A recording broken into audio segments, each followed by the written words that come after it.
o seguinte, se essa é a primeira vez que você está vendo esse vídeo, não pula a introdução porque é muito importante, tá?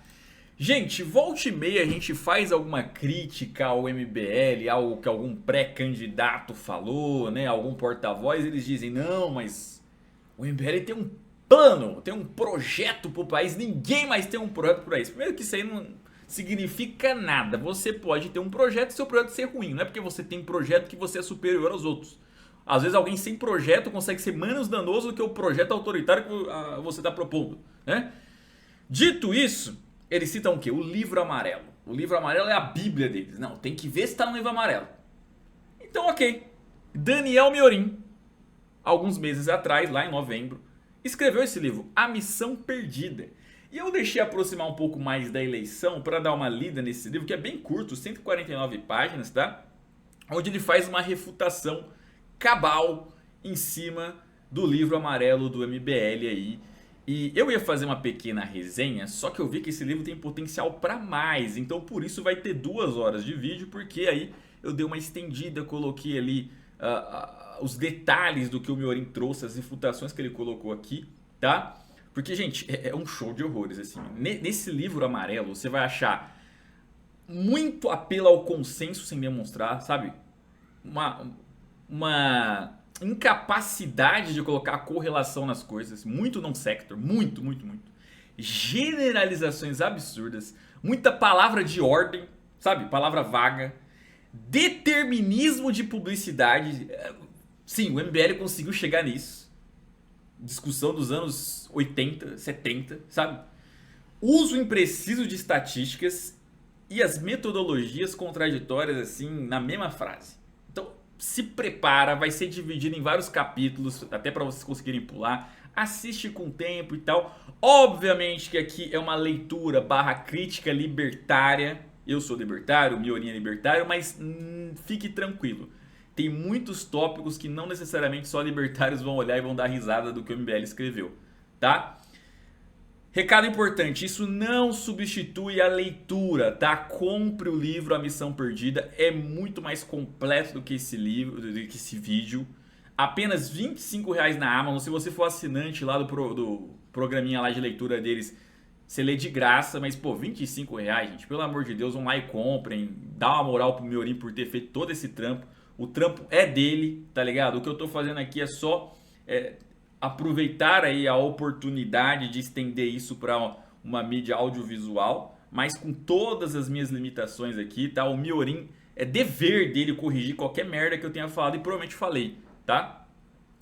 Tô longe de ter a mesma sabedoria, então assim, tentei fazer o meu melhor e sim, obtive sim ajuda o chat GPT para várias questões, para melhorar o roteiro de fala da narração, tá? Fiz minhas próprias anotações e coloquei para melhorar a minha narração, ficar mais dinâmica, mais técnica.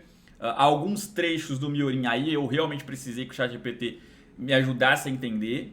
Parte deles realmente acho que não é para se entender, quando ele, por exemplo, vai citar a questão da... Aqui, ó, até cacei de novo para falar melhor para vocês aqui, ó. A quase verdade. Newton da Costa. Cara, isso aqui, de fato, na hora que vocês verem ou lendo a citação dele, vocês vão entender que não é para vocês entenderem mesmo. Ali era só para ridicularizar o MBL e a opinião que eles colocam no livro, tá? Então assim, eu espero que tenha ficado didático, tá? Qualquer objeção você deixa nos comentários aí e daqui a algum tempo, depois que acumular bastante comentários, eu faço um vídeo respondendo essas objeções, belezinha? Então, ó, vocês vivem falando, só vídeo de fofoquinha, né? Não tem nenhum vídeo mais concreto assim, falando das estruturas do MBL, das ideias do MBL. Primeiro que tem, segundo, agora a gente pegou o livro, vale ou vai dizer que não vale? Então, ó, hoje é segunda-feira, eu já deixei para soltar na segunda-feira logo cedo, porque primeiro, o vídeo é longo, então vai ter a semana inteira para vocês verem e para vocês já usarem o botão do hype. Então, ó, descasca o botão do hype. Se você tiver como comprar o livro do Miorin, vai lá, o link tá na descrição para você comprar esse livro.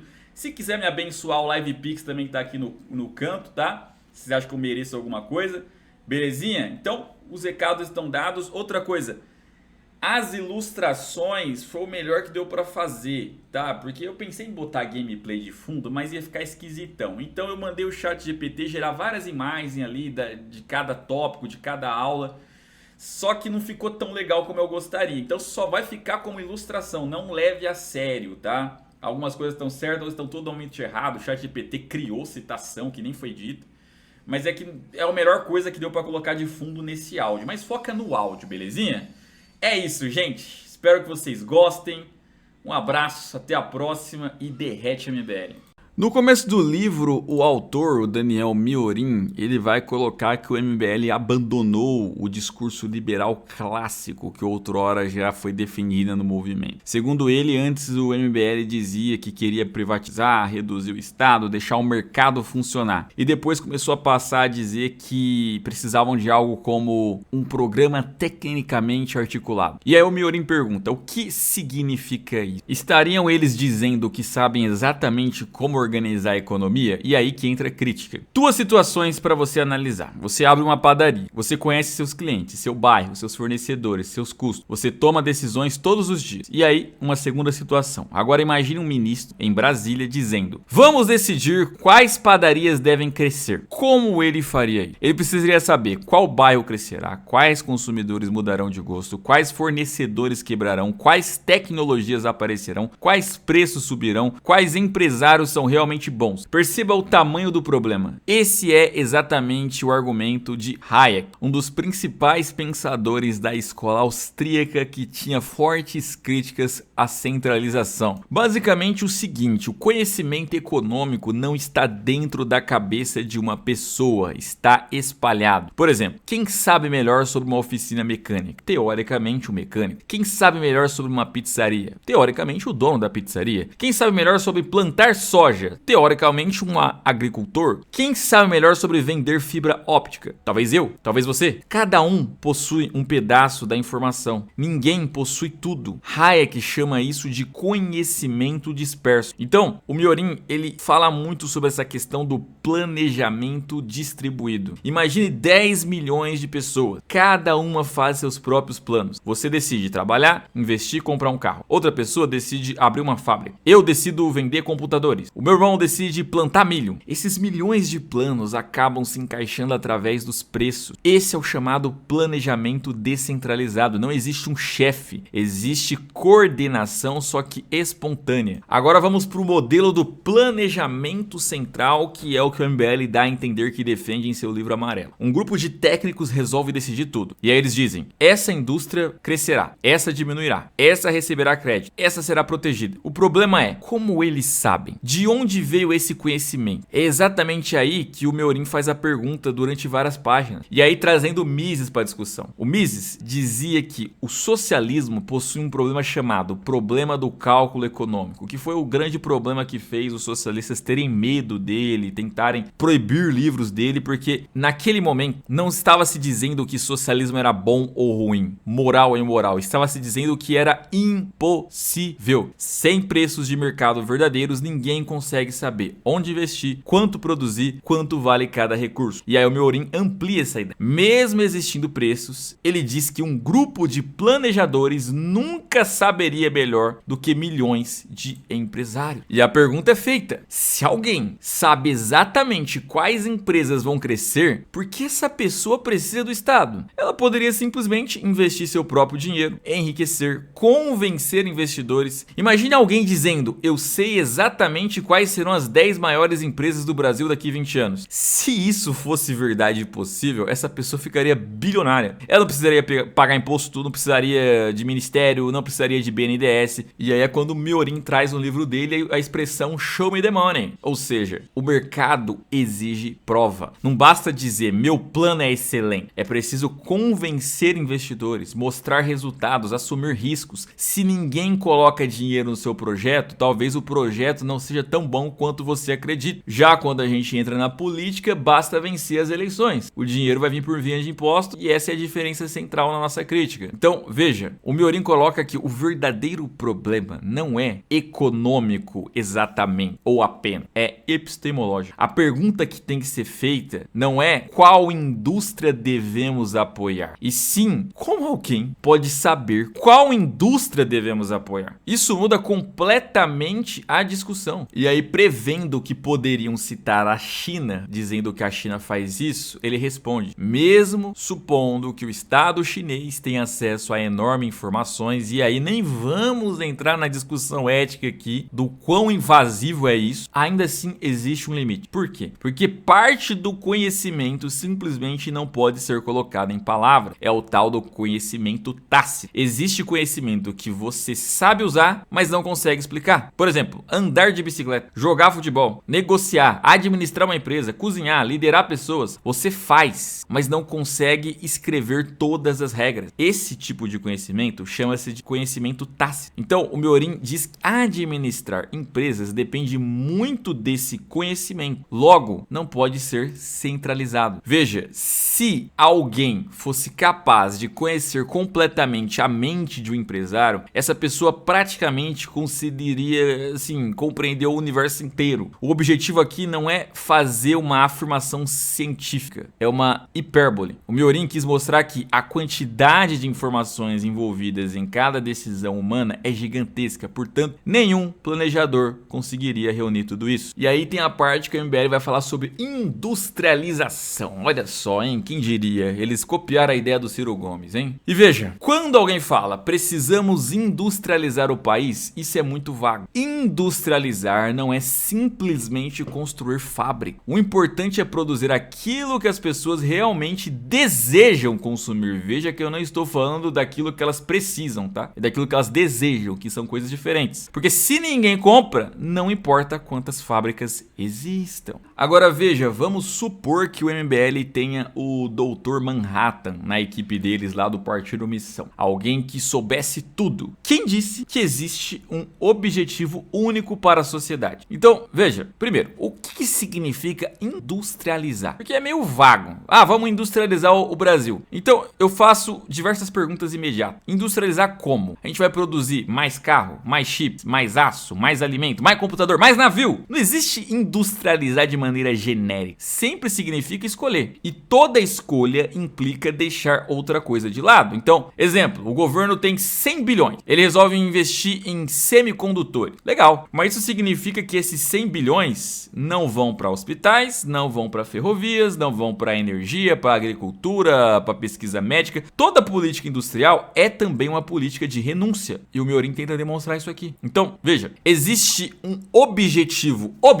Existe um bem objetivo da sociedade? Ou seja, quem decide que fabricar microchips é melhor do que produzir alimento? Quem decide? O presidente? Os economistas? Empresários? Os consumidores? Você percebe que não tem resposta simples para essas perguntas, certo? E aí ele traz o exemplo das 3 refeições. Imagine alguém afirmando assim: todos precisam fazer 3 refeições por dia. Parece uma boa ideia, mas aí surge outra pergunta: quem irá garantir isso? O Estado, as empresas, os consumidores? E aí ele vai e explica que algumas pessoas usam esse exemplo para defender maior intervenção estatal. O raciocínio seria assim: as pessoas precisam comer, logo o Estado deve organizar esse setor, logo o Estado deve decidir como produzir, logo devemos intervir. Só que esse raciocínio pula muitas etapas importantes. Imagine um empresário do ramo alimentício. Qual é o objetivo dele? Lucro. Como ele consegue lucro? Vendendo comida. Quanto mais pessoas comprarem comida, maior será o lucro. Logo, ele já possui incentivo econômico para aumentar a oferta de alimento. Não porque seja altruísta, mas porque ele quer ganhar dinheiro. Agora outro exemplo. Imagine 2 padarias. A padaria A vende pão ruim. A padaria B vende pão excelente. Quem tende a crescer? A padaria B. Não porque o governo mandou, mas porque consumidores escolheram. O lucro seria justamente esse mecanismo de seleção. Então, o Miorin depois faz uma pergunta provocativa. Se o MBL realmente descobriu um método superior ao do lucro, por que se limitar? Por que limitar esse método apenas a alguns setores? Por que não planejar toda a economia? É quase uma redução ao absurdo. Aqui ele tenta mostrar a inconsistência do pensamento. Se o planejamento é melhor, então deveria substituir completamente o mercado. Se não substitui, então talvez nem ele próprio confie nessa superioridade. Agora, de novo, dando uma colher de chá pros caras. Imagine que o Estado soubesse investir melhor. Mesmo que ele soubesse, ele poderia tirar esse dinheiro? Essa é uma questão moral. E aí tem a questão da responsabilidade. Imagina que o Estado tire bilhões de impostos, e ele realmente tira. E aí ele invista em determinado setor, e ele realmente faz isso. E ele fracassa completamente. Quem que paga? Os contribuintes? O povo? Quem assume o prejuízo? Pessoalmente, ninguém. Isso é um problema enorme, porque quando o empresário investe errado, ele perde o seu próprio dinheiro. Quando o político investe errado, perde o dinheiro de todo mundo. Você consegue entender? Fora a incerteza. Veja, mesmo que a intenção seja boa, não existe garantia de sucesso. Imagina outro exemplo. O governo tira 50 bilhões para desenvolver carros elétricos. Pode dar certo, pode dar errado, ninguém sabe. A diferença é que os recursos foram retirados compulsoriamente. Você percebe o problema? O lucro, ele é uma ideia muito subestimada, exceto pelos austríacos. Porque, gente, lucro não é só dinheiro. O lucro, ele é o feedback, ele é o teste. Se um empresário lucra, significa que os consumidores voluntariamente valorizam aquilo. Se ele tem prejuízo, significa que recursos foram desperdiçados. O lucro funciona como um sistema de notas. É como se milhões de consumidores estivessem votando todos os dias. Então, uma empresa produz celulares excelentes, outra produz celulares horríveis. Uma vai ter lucro, outra prejuízo. O lucro mostra qual delas está usando melhor seus recursos. É uma lógica base. Consegue compreender? Tá, Zezo, mas está falando muito de economia. Então, vamos lá. O problema não é só econômico aqui. A gente já viu exemplos sobre indústrias, planejamento econômico, bancos, mas aí o Miorin também ele pergunta, será que esse problema não aparece também nas outras áreas? E sim, aparece em todas. Por exemplo, na cultura. Quem deveria decidir quais projetos culturais receberão dinheiro? Imagina que o governo tenha 1 bilhão. Como dividir? Entre cinema, teatro, música, literatura, pintura, escultura, games, quadrinhos, quem decide? Então, vamos lá, tem um projeto A, um filme excepcional. Aí um projeto B, uma orquestra, Vival. Projeto C, uma biblioteca. Projeto D, um museu. Qual deles merece mais dinheiro? Existe resposta objetiva para isso? Simples, não? Quem escolhe os especialistas? Essa é outra pergunta que tem que ser feita. Porque aí alguém pode dizer lá do MBL, não, mas não vai ser os políticos, vão ser especialistas. E aí o Miorin coloca, quem escolhe os especialistas? Parece simples, mas é bem profundo. Imagina, precisamos de um especialista em cinema. Quem escolhe? Vai ser outro especialista? E quem escolheu esse outro? Você percebe que sempre existe um primeiro julgador? E esse primeiro julgador também pode errar? E aí ele traz o exemplo do governo Bolsonaro lá com o Roberto Alvim, certo? Mesmo quando um governo tenta colocar alguém culto, ele pode escolher errado. A pessoa pode não ser tão culta assim, ou não porque ela é culta que ela realmente é moralmente correta. Mesmo identificar especialistas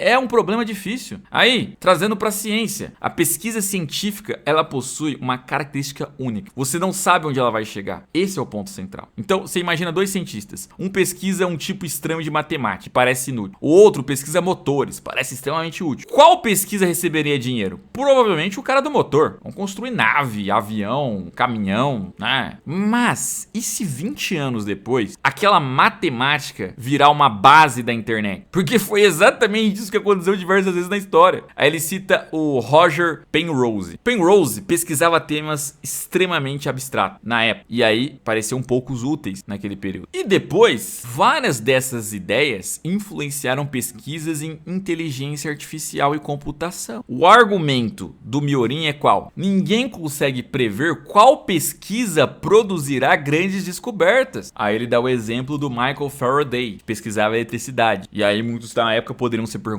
para que serve isso aí? Hoje praticamente toda a civilização depende da eletricidade. E aí, trazendo o Hayek de novo. O burocrata, ele precisa decidir hoje qual pesquisa será importante daqui 20 anos. Só que ninguém sabe. Logo, o planejamento científico também sofre do mesmo problema do planejamento econômico. E aí, citando Hofbauer agora, o argumento é bem interessante. Imagina que o governo resolva, precisamos de mais cientistas. E aí ele cria bolsas, universidades, incentivos. incentivos. Parece bom para algum. Mas aí o Hoffer perguntaria, o que acontece? Mais gente entra nessa profissão. Logo, a oferta aumenta. Quando o aumento da oferta acontece, os salários tendem a cair. Então, talvez você acabe justamente tornando a profissão menos atraente. Isso é uma crítica básica na lei de oferta e demanda. Não precisa nem ser uma crítica austríaca. Imagine, hoje existem 100 mil engenheiros. O salário médio é 12 mil. O governo cria incentivos enormes. Agora exige 500 mil engenheiros. Se a demanda não aumentar junto, o salário tende a diminuir. Esse é o raciocínio. E aí depois ele coloca uma citação do S.G. Brown. A ideia dele era simples. Ele dizia algo como: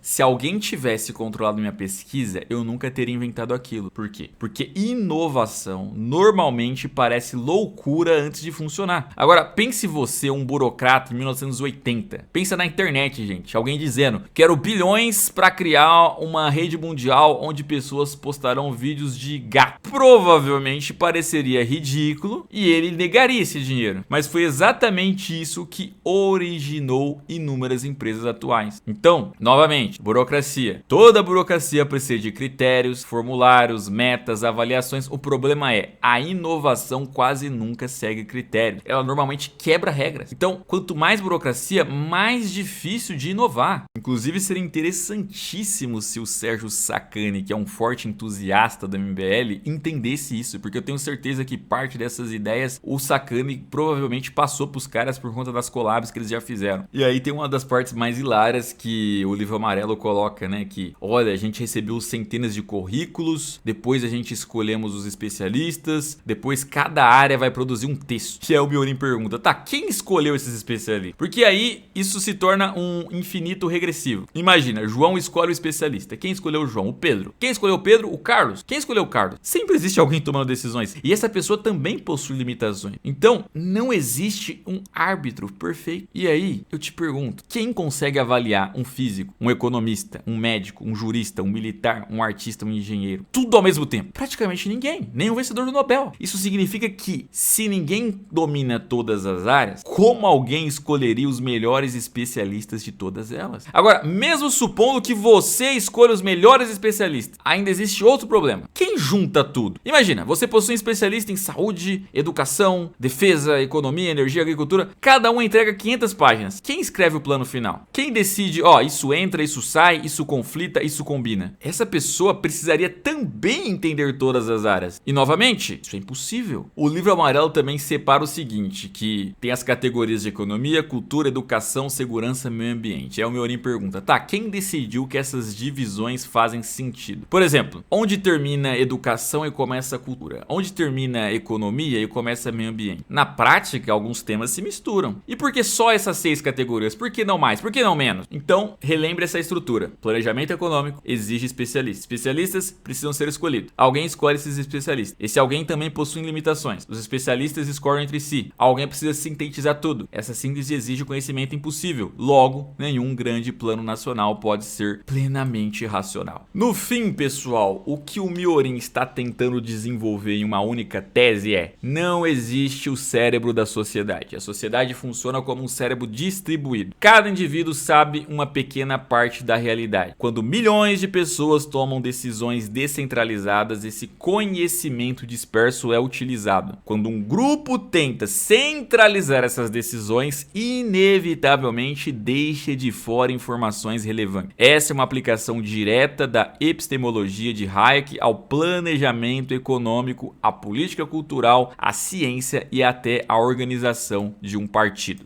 Então chegamos no capítulo onde o MBL fala muito sobre o Cruzeiro do Neymar e o Daniel Miorin responde da seguinte maneira. Primeiro ele começa dando um exemplo ali da SpaceX. Ele coloca que existem projetos diferentes de alguns tipos. Por exemplo, algumas pessoas têm como missão principal salvar a humanidade, colonizar Marte, garantir a sobrevivência da espécie, pensar nos próximos séculos. É uma missão gigantesca. Aí a gente traz para o Brasil. O Brasil ainda possui problemas problemas básicos de segurança, de educação, de pobreza, de infraestrutura. Então, se o movimento brasileiro começa a pensar como Elon Musk antes de resolver seus próprios problemas, ele estará invertendo as prioridades. Essa é a primeira crítica. Então, Renan Santos demonstrar a enorme admiração dele pela SpaceX não faz sentido dentro do projeto do partido Missão do MBL, porque ou o MBL quer resolver problemas brasileiros ou ele quer pensar na sobrevivência da humanidade. Misturar as duas agendas gera uma incoerência. E aqui vai entrar o tema Neymar, né? Segundo o Miorim, o Neymar representa espontaneidade, criatividade, improviso, alegria, intuição, imperfeição, boemia. Ele acredita que isso é um grande traço cultural brasileiro. E aí entra o tema cruzeiro do Neymar. Acaba virando um símbolo. Não porque seja importante em si, mas porque virou um fenômeno cultural. Então, o MBL vai colocar lá que havia diversos artistas, influenciadores, celebridades, milhões acompanhando, grande repercussão. E aí, meus amigos, o MBL, ele observa esse evento e conclui o quê? Que é um evento de putaria, decadência, futilidade, corrupção moral, falta de civilização. E aí é colocado aqui pelo Miorim que nós precisamos entender uma questão sobre sociedade do espetáculo. A gente não deveria julgar apenas a superfície, a aparência, porque toda sociedade tem seu símbolo. O cruzeiro cria um símbolo, assim como Hollywood, carnaval, Las Vegas, toda cultura possui seus. E o futebol europeu tornou-se extremamente técnico, baseado em estatística, mapa de calor, posicionamento. E o Neymar, ele representa outra coisa, ele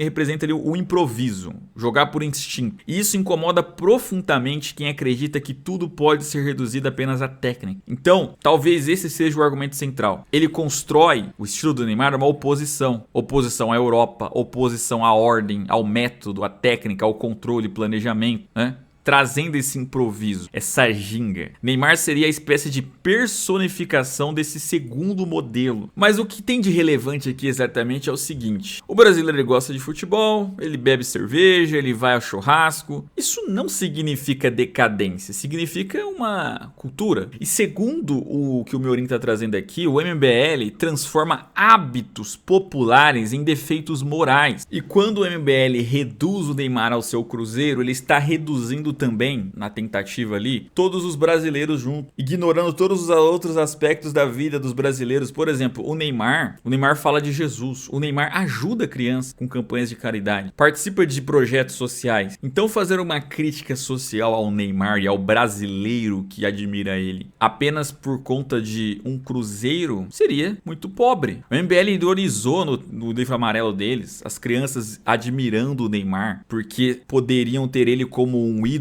em vez de terem como sonho ser um astronauta. Veja, Pelé também foi uma criança que sonhava em jogar futebol e talvez tenha sido o brasileiro de maior sucesso que já tivemos na nossa história. Assim como milhões de brasileiros encontraram no esporte um caminho de ascensão. Quem decidiu que ser jogador de futebol ou de qualquer outro esporte é inferior a sonhar ser um astronauta, tá entendendo? Fora que as críticas sobre as putarias que o Neymar faz no Cruzeiro vindo do MBL, depois de tudo que sabemos, Renato Batista, Espectro Cinza, Arthur Duval, gente casada que tem diversos fetiches, sexos grupais. Sério isso? É sério isso que é esse o grupo que está fazendo essa crítica a um cruzeiro do Neymar? A crítica feita ao Neymar não ter ganhado uma Copa do Mundo é válida, mas o Neymar, apesar disso, tem ainda Libertadores, Liga dos Campeões, Mundial, Copa das Confederações, Olimpíadas, vários campeonatos nacionais, fazendo em comparação com o MBL. Quais títulos o MBL possui? Quantos governadores eleitos? Quantos presidentes eleitos? Quantos deputados federais e estaduais eles conseguiram eleger na história deles? Qual foi a relevância em termos de conquistas nacionais eles conseguiram dentro da política, dentro do campo dele, para eles fazerem esse tipo de acusação? E aqui entramos na área de educação. Esse discurso já é bem antigo do MBL de falar que o Brasil deveria priorizar a educação básica em vez do ensino superior. Isso aí até parece algo que você concordaria, certo? Porém, a questão aqui é mais complexa do que parece. Veja, o MBL coloca no livro amarelo, né, que o Brasil investe menos em educação básica do que vários países, né? E aí depois eles apresentam ali a proposta deles, né? Devemos tirar parte dos recursos do ensino superior e colocá-los na educação básica. Mas cuidado, veja, o MBL assume algo sem demonstrar, que é o quê? Quanto mais dinheiro o Estado colocar num setor, melhor aquele setor ficará. Isso não é necessário necessariamente verdade. Imagina duas cidades. Cidade A investe 10 bilhões, cidade B investe 5 bilhões. A pergunta é, a cidade A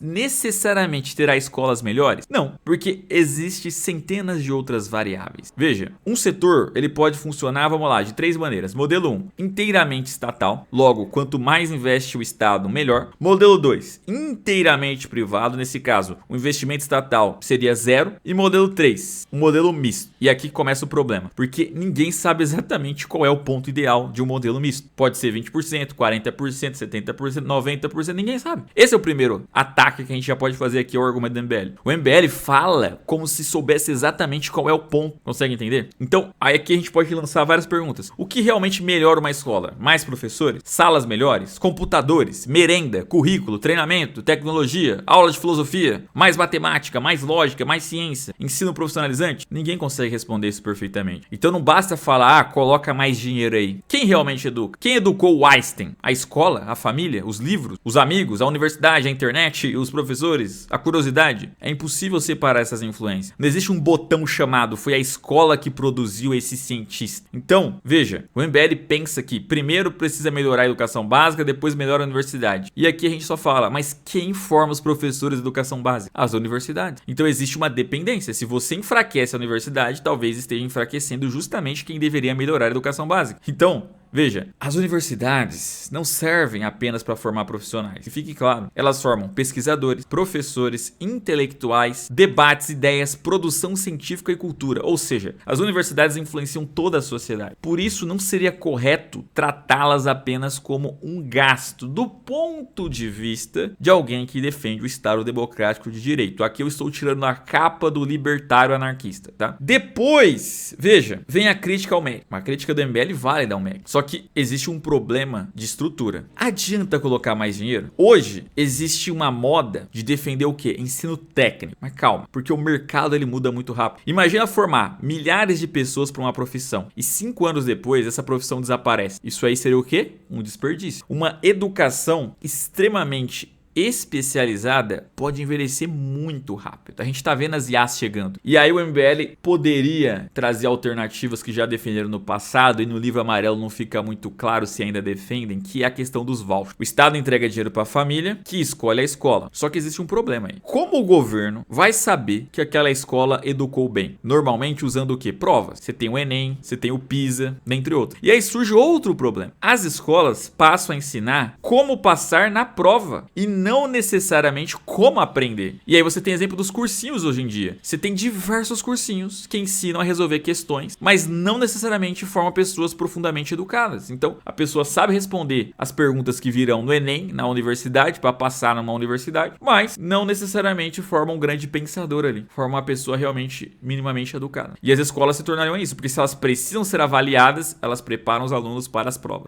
Então o que seria uma pessoa educada? Vou dar um exemplo. Você imagina duas pessoas. Uma pessoa X decorou milhares de fatos e uma pessoa Y aprendeu a pensar criticamente. Quem é mais educado? A resposta não é assim. Se a gente for pensar em testes, isso mede apenas uma parte pequena da inteligência. Então, uma prova, ela vai medir o português, a matemática, mas não vai medir necessariamente a criatividade, a curiosidade, a imaginação, a capacidade filosófica, dentre outras virtudes ali, o caráter, a liderança, a personalidade. Então, você usar ranking seria insuficiente, sendo que ainda por cima o MBL comete um gafe no livro amarelo, colocando lá a questão dos rankings, dizendo que o Brasil ficou entre os 30 piores, quando na verdade foi avaliado 81 países e entre esses 81 avaliados, o Brasil ficou entre os 30 menos bem avaliados desses 81 e não do mundo, igual o MBL deu a entender. E aí é curioso que depois vem críticas ao governo paulista, ao governo do Tarcísio, né? Porque eles colocam lá que o governo comprou plataforma, computador, software, aplicativos, mas muitas escolas sequer possuem infraestrutura básica para isso, né? E aí o Miorim, de forma muito inteligente, coloca, né, que o MBL criticava esses gastos do governo Tarcísio na educação, depois passaram a integrar o governo. Então ele pergunta, se isso é errado, por que agora eles fazem parte desse projeto? Ou faziam porque já saíram também do projeto. Ele também cita o caso, por exemplo, da Multilaser, que levantou ali uma suspeita de conflito de interesse. Por que o MBL fez parte desse projeto? Não deveriam responder a respeito disso, uma vez que eles entraram no governo do Tarcísio? Mesma coisa quando entraram no governo do Ricardo Nunes, que eles diziam que tinha ligação com o PCC. E aí ganharam uma subprefeitura e em troca deram voto nele desde o primeiro turno. Houveram escândalos lá, existem escândalos lá. Por que o MBL não responde sobre isso? Aí o MBL usa resultados ruins do PISA, né? E a gente pode simplesmente responder que ter uma nota ruim em matemática não impede um país de produzir grandes cientistas. Ao longo da história, sociedades com baixo nível médio de escolaridade ainda produziram indivíduos extraordinários. Então, o argumento é que não existe uma correlação perfeita entre desempenho médio em teste e capacidade de gerar excelência científica ou artística. Então, o MBL diz: precisamos educar a população para que vote melhor. E aí, a gente pode perguntar para ele: quem vai eleger o MBL antes dessa educação acontecer? A mesma população. Logo, ou essa população já consegue escolher corretamente, ou nunca vai conseguir colocar o MBL no poder. Entendeu esse argumento de coerência interna? Aí o MBL cita Machado de Assis, né, como uma alta cultura e que hoje a população não sabe ler Machado de Assis. Mas isso é um critério arbitrário, porque grandes cientistas não surgiram necessariamente por terem lido Machado de Assis. Existe cultura literária e de progresso científico. Não seriam exatamente a mesma coisa. E aqui abre aspas pro livro do Miorin, A Missão Perdida, onde ele coloca o seguinte: em verdade, indivíduos como Descartes não tinham mais do que pequena estante à disposição. Isso nos demonstra que esse tipo de conhecimento, esse tipo de afirmação cultural não está diretamente conectado com o avanço técnico científico. Aliás, o próprio MBL não seria capaz de articular várias das questões centrais em torno de certas descobertas científicas e careceria efetivamente de articulação conceitual com ideias como incerteza de Heisenberg, o problema da parada de Alan Turing, o problema da retrocausalidade de Feynman, os dois teoremas da incompletude de Gödel, e vocês entenderam aqui onde o Miorin quer chegar, né? A ignorância do MBL nesse aspecto revela muito do quão pouco eles sabem que não sabem. Ricardo Almeida, ideólogo e intelectual do movimento, pode ter um mestrado em filosofia da mente e se considerar capaz de lidar filosoficamente com conhecimento científico, mas não tem a menor ideia de quão distintos são requisitos quando se fala de uma articulação teórica com uma capacidade real de apreender os elementos da física, da matemática, da lógica e suas implicações filosóficas em termos gerais. Seguindo a leitura aqui do Miorin,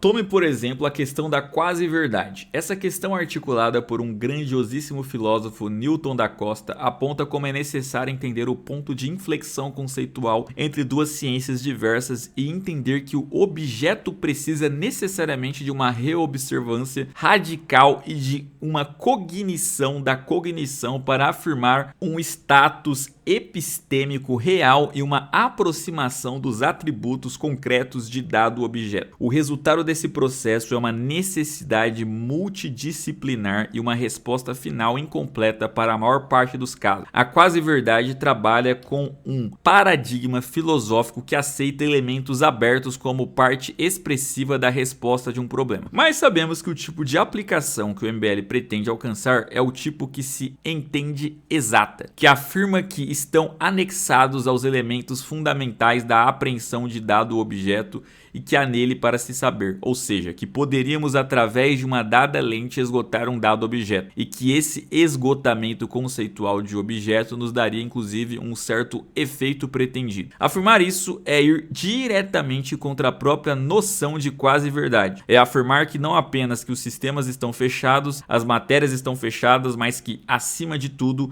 a própria articulação conceitual desse sistema fechado é capaz de ser percebida na prática através de um exemplo concreto. Essa afirmação é uma afirmação incrível, um grande e incrível tapa na cara do grande lógico Newton da Costa. É simplesmente afirmar que qualquer insuficiência no processo cognitivo e lógico da apreensão dos objetos é praticamente irrelevante e que não temos motivos para afirmar a quase-verdade. Esse movimento que se pretende científico e culto não sabe sequer articular as ideias do principal filósofo brasileiro do século XXI. É uma vergonha, não é? Mas isso é MBL. E aqui vem o trecho que deixou o Miorin completamente revoltado, perdendo até a postura na escrita desse livro. Vamos ler o que o MBL coloca no livro amarelo primeiro. Abre aspas. A tecnologia que hoje é mera distração jamais alcançará o tão sonhado lugar de destaque no processo de aprendizagem se a ordem não retornar às salas de aula. Se a atenção não for o componente principal do processo educativo, como diz sabiamente Emily Auguste Chartier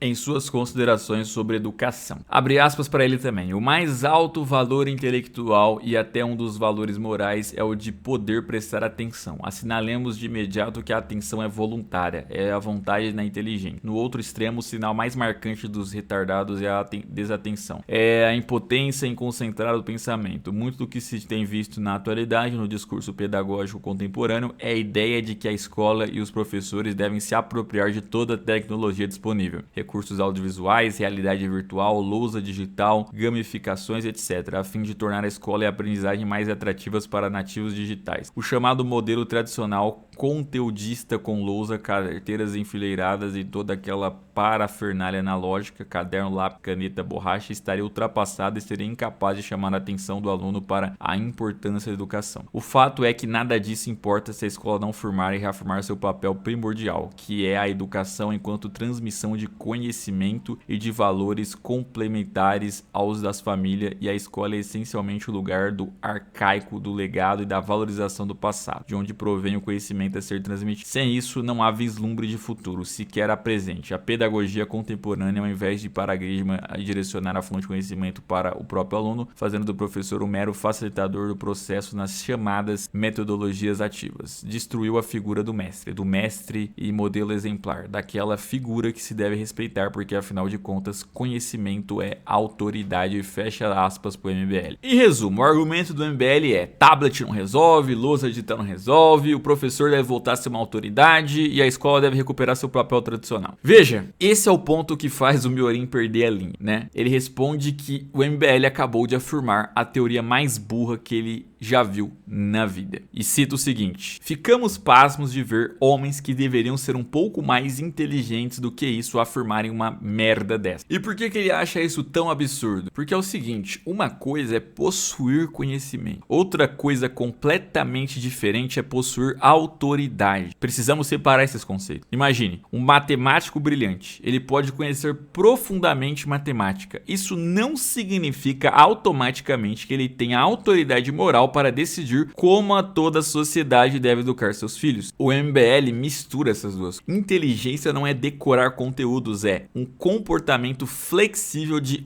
autoaperfeiçoamento, ou seja, a inteligência seria a capacidade de adaptar-se, resolver problemas, reconhecer erros, mudar de ideia, não simplesmente repetir um conhecimento estabelecido. Isso é colocado como o quê? Como o mais rasteiro e superficial positivismo possível. O MBL imagina que existe uma resposta pronta, um modelo correto, um conhecimento fechado e basta transmitido. Isso é uma visão extremamente limitada do conhecimento. E aqui entra, claro, os tons de autoritarismo do MBL que vemos nos dias de hoje. É simplesmente atroz. É uma coisa idiota e autoritária. Uma das maiores que o MBL poderia falar. Até aqui, pelo menos, não vislumbramos como o MBL poderia ser mais burro do que isso. Dito pelo Miorin essa frase. É um dos trechos mais agressivos do livro inteiro. Por quê? Porque o MBL estaria defendendo um modelo inspirado na escola prussiana. E nesse momento eu vou ter que recomendar para vocês o livro Educação Livre e Obrigatória de Maher Hofbauer. Inclusive é um livro bem pequenininho, você lê ele em um dia, tá? Veja, esse modelo possui características como autoridade vertical, transmissão de conteúdo de cima para baixo, professor como figura máxima, disciplina rígida. Isso é incompatível com uma educação voltada para a autonomia. E aí o MBL cita que livrar a educação brasileira do atoleiro exigiria planejamento sério, e ok, só que depois o MBL coloca que o problema está na cultura de massa, e aí cita exemplos dos MCs, da Deolane, do entretenimento popular. Esse tipo de conteúdo contribuiria para o empobrecimento intelectual do país. E veja, vamos testar hipóteses aqui. O Miorin fez o seguinte: ele abriu os stories da Deolane, ele assistiu e Ao assistir, ele conseguiu relatar o seguinte: ele não sentiu vontade de ficar mais burro, ele não percebeu nenhum efeito cognitivo, apenas algumas pessoas da live sentiram curiosidade de clicar em propaganda. Então surge a pergunta: como exatamente o MBL prova que assistir stories da Deolane diminui a inteligência? Não existe uma demonstração causal, existe apenas o que? Uma impressão. Se o MBL acredita que influenciadores emburrecem as pessoas, então por que o próprio MBL utiliza influenciadores? Isso seria contraditório, certo? Veja, um dos grandes influenciadores deles, que não é apenas influenciador, como também candidato a governador, é Marcelo Brigadeiro. Se você assiste apenas um vídeo do Marcelo Brigadeiro, você percebe que não é uma das pessoas mais inteligentes do mundo. Pelo contrário. Aliás, é um confesso ex-traficante envolvido em pelo menos 2 assassinatos que nunca pagou por esses crimes e eles têm o slogan "prendeu, matou", mas não serve pra ele. Dito isso, se eles acreditam que influenciadores emburrecem as pessoas, por que eles têm Marcelo Brigadeiro como um dos seus influenciadores e candidato? Bom, aqui chega o capítulo Filho do Dono. Pois é, aqui o MBL vai tentar falar sobre segurança pública e o Miorim, que já vinha acusando o Livro Amarelo de ter erros filosóficos e educacionais, vai mudar o tema e dizer que eles também estão tentando explicar a violência brasileira de uma forma extremamente simples. Então, veja, logo na abertura, o Livro Amarelo ele afirma o seguinte, abre aspas: a sociedade de Oruan não é apenas aquela dos morador.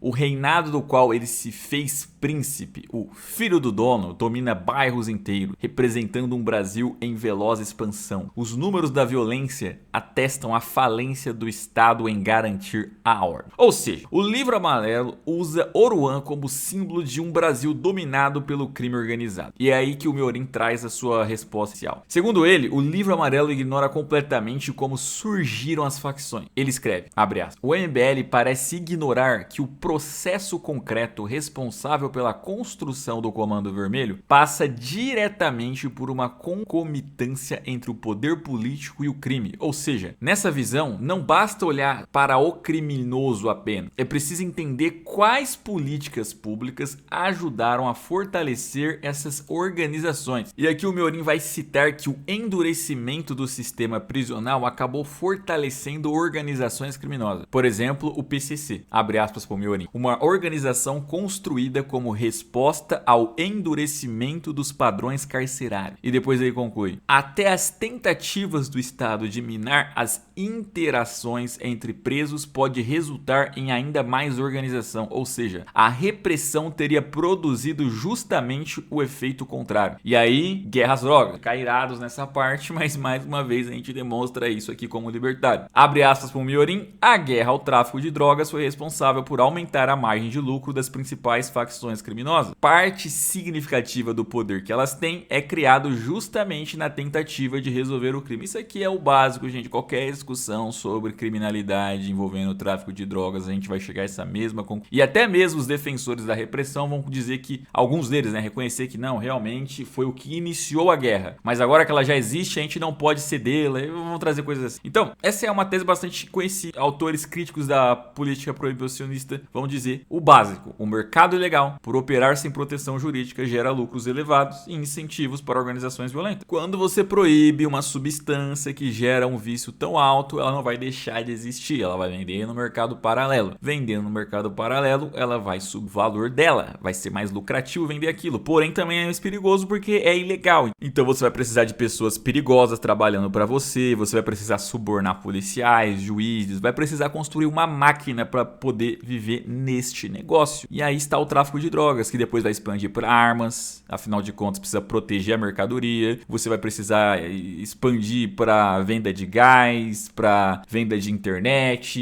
enfim, você vai simplesmente criando uma brecha enorme para que se crie um estado paralelo que a gente vê nos dias de hoje aí com as organizações criminosas do Brasil e ao redor do mundo. E aí entra no ponto onde o Livro Amarelo tenta meio que culpar o funk por tudo. Veja, eu sou um forte crítico da música do funk, da cultura do funk, mas isso não muda nada. É preciso ter honestidade na hora de fazer a correlação das coisas. Veja, o livro estabelece uma ligação entre apologia ao crime, cultura do funk e crescimento das facções. E aí o Miorim vai responder: as facções precedem de forma clara as próprias apologias às facções. Ou seja, na visão do Miorin, o funk não criou o crime veio antes. O funk apenas passou a retratá-lo. Ou seja, faça um teste. E aí o Miorin faz esse teste. Ele ouviu MC Hudson, MC Gil do Andarai e o Oruan. Coitado do Miorin, meu Deus. Depois ele concluiu o seguinte: não reportamos vontade de assaltar um banco. Olha só que coisa, eu ouvi um funk e não quis assaltar um banco. Então aqui com esse argumento irônico, ele tá tentando ridicularizar a ideia de que ouvir determinada música produziria automaticamente um comportamento criminoso. Faça uma comparação com os videogames, gente. Faz uma analogia. A mesma base usada para criar uma correlação entre jogos eletrônicos e violência é usada para afirmar uma correlação entre música e criminalidade, ou seja, nenhuma. Coloca funk de apologia e videogame violento no mesmo grupo. Segundo o Miorin, ambos são acusados sem evidência suficiente de causarem diretamente violência. Entendeu?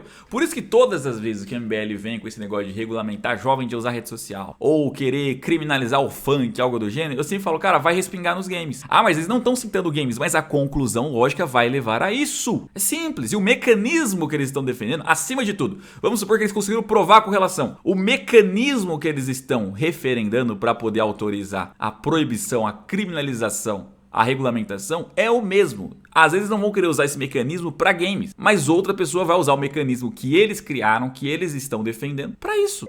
E aí vem uma provocação ao próprio MBL aqui, porque vamos lá, quem conhece internamente o MBL conhece um rapazinho chamado Pedro Deirotti. Pois é, um funkeiro lá de dentro, que foi responsável por impulsionar a carreira de Pablo Vittar. Lembrando que a esposa também do Guto Zacarias é uma dançarina de funk, tá? Então, quantas pessoas o Pedro influenciou a fazerem atos homoafetivos? Aí o Miorin também colocou lá uma música, eu não vou nem ler aqui, mas uma música de funk. O bonde do rolê, que o Pedro Deirotti compunha esse grupo aí de funk, ajudou a fazer lá, uma música chamada James Bond. Veja, por que essa música não tem uma relação direta com segurança pública também? E o raciocínio do Miorin entra aqui dizendo que se letras influenciam diretamente o comportamento, então essa música deveria ter produzido milhares de pessoas imitando seu conteúdo. Se isso não aconteceu, então é absurda a lógica usada contra o funk nesse sentido. E aí depois o Livro Amarelo muda um pouco o foco aqui, né? Eles começam a botar lá que no ano de 2022 teve quase 50 mil mortes violentas, trazerem dados ali. E aí também no Livro Amarelo é colocado lá uma história pessoal sobre um amigo do autor que foi morar na Europa e continuava sentindo medo nas ruas, e aí ele usa isso para ilustrar a sensação de insegurança que ele acabou tendo por causa de morar no Brasil e tal. E aí o Miorin responde: abre aspas, a evidência anedótica é inclusive peculiar aqui, porque ela diz o extremo oposto do que ele quer dizer. Ou seja, segundo o Miorin, o próprio exemplo mostra que a sensação de medo pode permanecer mesmo quando o ambiente se torna objetivamente mais seguro. Então conclui que medo e estatística não caminham necessariamente juntos, que é um daqueles momentos que o MBL se autorrefuta na mesma frase. É impressionante. É igual, por exemplo, quando Arthur Duval diz que adultos, cita exemplo de adultos, falando que eles erram ao utilizar redes sociais, sendo adulto. E vai lá e fala, por isso jovens deveriam ser impedidos. Veja, se ele mesmo está dizendo que são problemas que acontecem com adultos, ele está provando que a idade da qual você usa a rede social não tem nada a ver com o preparo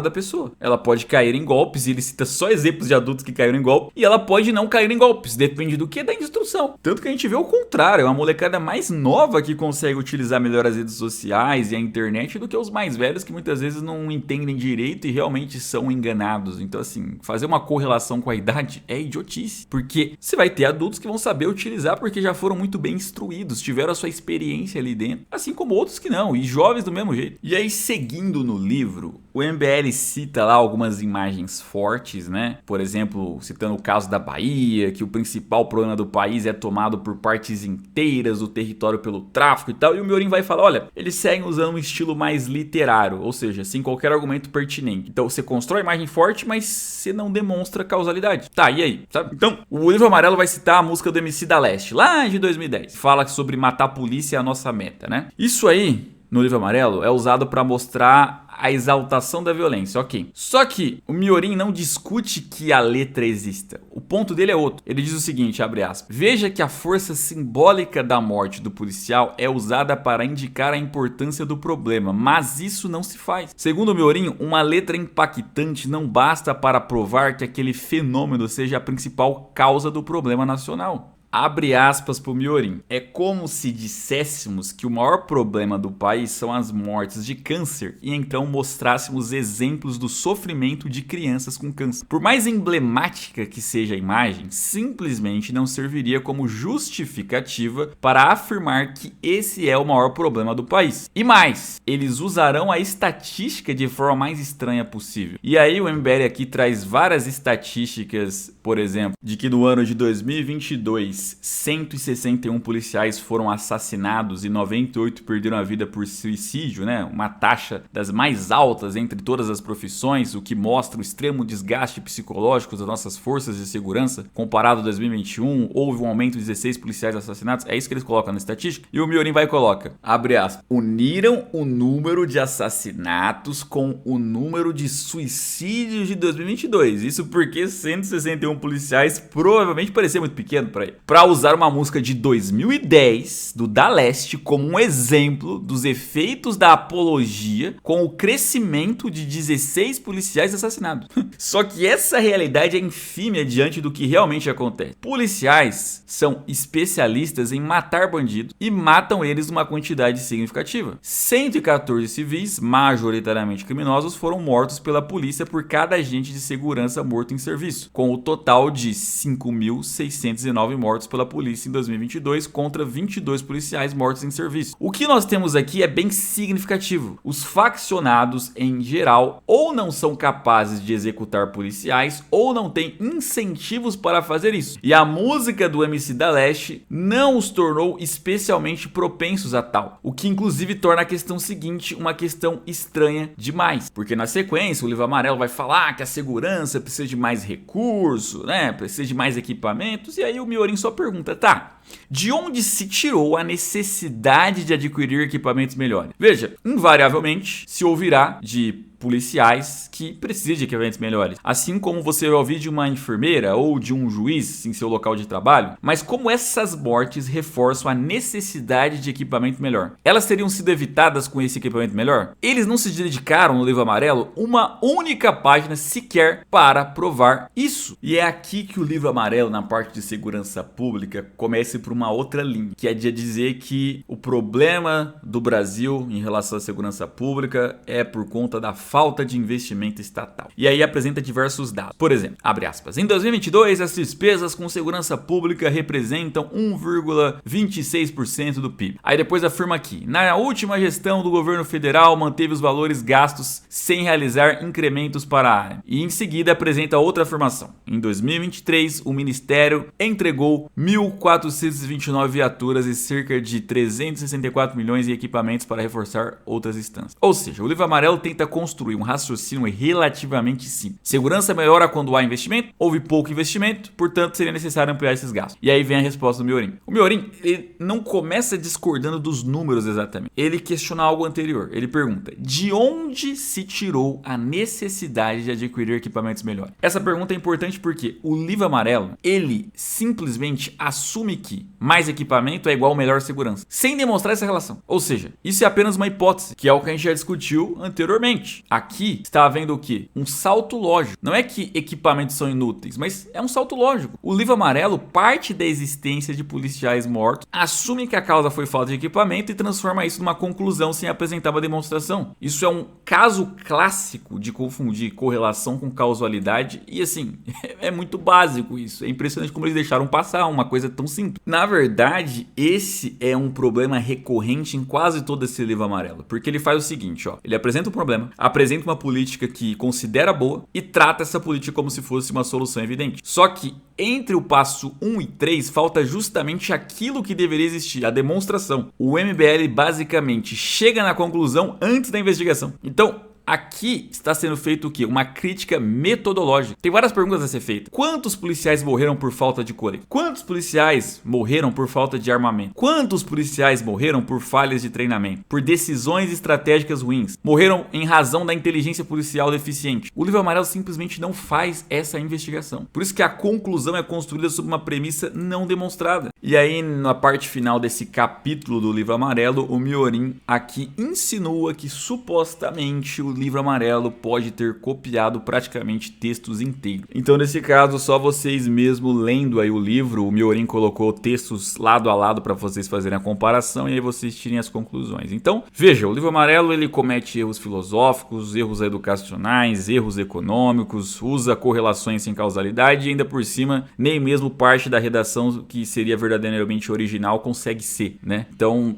isso compromete demais a credibilidade do trabalho de um grupo que se vende como sério e técnico. E aí o livro amarelo segue falando sobre Neymar, né? Em certo momento eles colocam que o Neymar acumulou uma fortuna desproporcional ao trabalho realizado em campo. Sua riqueza seria fruto principalmente da celebrização, que eles chamam assim, produzida pelo capitalismo contemporâneo. Ou seja, segundo os autores do livro amarelo, segundo a MBL, existiria uma disparidade entre o valor produzido e o trabalho efetivamente exercido. E aí o Miorin coloca aqui que o livro amarelo acaba reproduzindo, né, mesmo que não perceba, uma lógica muito próxima da teoria objetiva do valor, segundo a qual haveria uma relação mensurável entre a quantidade de trabalho e valor econômico produzido. E ele responde que simplesmente não corresponde ao consenso da economia moderna. Porque trabalho é condição necessária para produzir riqueza, mas nunca é a medida do valor, porque o valor seria sempre subjetivo, ou seja, cada pessoa que comprou uma camisa do Neymar, um ingresso, um produto patrocinado ou simplesmente gerou audiência, acreditava estar recebendo algo que valia mais do que o dinheiro pago. Se não fosse verdade, a troca jamais ocorreria. Então, existe um erro lógico apontado aqui. Não existe qualquer disparidade entre valor e trabalho. Existem apenas milhões de avaliações subjetivas. A fortuna do Neymar não decorre apenas de jogar futebol. Ela decorre da enorme quantidade de pessoas que atribuem alto valor ao entretenimento que ele oferece. Nesse sentido, o mercado apenas revela preferências. Ele não mede mérito moral. E aí o Miorin ainda ironiza, né, esse esforço que o livro amarelo faz em tentar responsabilizar influenciadores e celebridades pelos problemas econômicos brasileiros. E aí, segundo o Miorin, essa tentativa de relacionar a economia digital, Peter Drucker, celebridades e o baixo crescimento brasileiro parece apenas uma sucessão de associações pouco demonstradas, igual a gente vê ao longo desse livro. E aí chega a hora do MBL falar sobre o governo Dilma, né? Você imagina que eles vão dominar bastante o assunto, já que foi ali que o movimento foi criado, né? Deu origem ao movimento. E bom, segundo o livro amarelo, a Dilma tentou promover um ciclo de industrialização brasileira. Entre as medidas citadas aparece ali então desonerações tributárias, redução do IPI, controle dos preços da energia, crédito subsidiado, desvalorização cambial, políticas industriais. Depois de apresentar essas políticas, o livro amarelo conclui que os resultados foram ruins e procura extrair algumas lições dessa experiência. E aí, antes de criticar o MBL, o Miorin faz uma breve exposição daquilo que ele considera ter sido a verdadeira dinâmica da crise. Em resumo, ele vai trazer o seguinte: a Dilma conduziu uma política fortemente intervencionista. Controles artificiais de preços prejudicaram empresas como, por exemplo, a Petrobras. Houve a expansão do subsídio, ocorreram as chamadas pedaladas fiscais, a nova matriz macroeconômica agravou desequilíbrios já existentes, a nomeação de Joaquim Levy, após a eleição, rompeu completamente as expectativas criadas durante a campanha. Afinal de contas, ele era alguém mais ortodoxo, da escola de Chicago, inclusive. E durante a campanha, a Dilma criticou o discurso ortodoxo, que era do seu oponente Aécio Neves, dizendo, inclusive, que aquilo levaria as pessoas a passarem fome. E, claro, essa quebra de confiança ao fazer isso acelerou a recessão. Ele também destacou que a economia mundial crescia naquele período, razão pela qual considera que a crise brasileira teve causas predominantemente interna. E aí ele faz isso para basicamente contextualizar esse debate. O livro amarelo do MBL, ele apresenta 4 lições para tirar essa. Aumento da rentabilidade não garante investimento industrial. Empresários protegidos pelo protecionismo não investem espontaneamente. O Brasil falhou em acompanhar a terceira revolução industrial e, por fim, seria necessário adotar um câmbio competitivo. E é aqui que entra a crítica do Miorin. Primeira crítica. De novo, conclusões sem demonstração. comparação. Tá até repetitivo. Nenhuma dessas lições decorre logicamente do texto anterior. Mais uma vez, o livro amarelo apresenta as conclusões prontas. Na visão dele, seria necessário demonstrar como exatamente cada política produziu aquele resultado. Quais mecanismos econômicos estabeleceriam essa relação? Quais evidências empíricas sustentariam essas afirmações? Como isso não aparece, as frases funcionariam mais como slogans do que como conclusões. Segunda crítica, o uso de conceitos vagos. Ele observou que praticamente todos os conceitos centrais aparecem sem definição.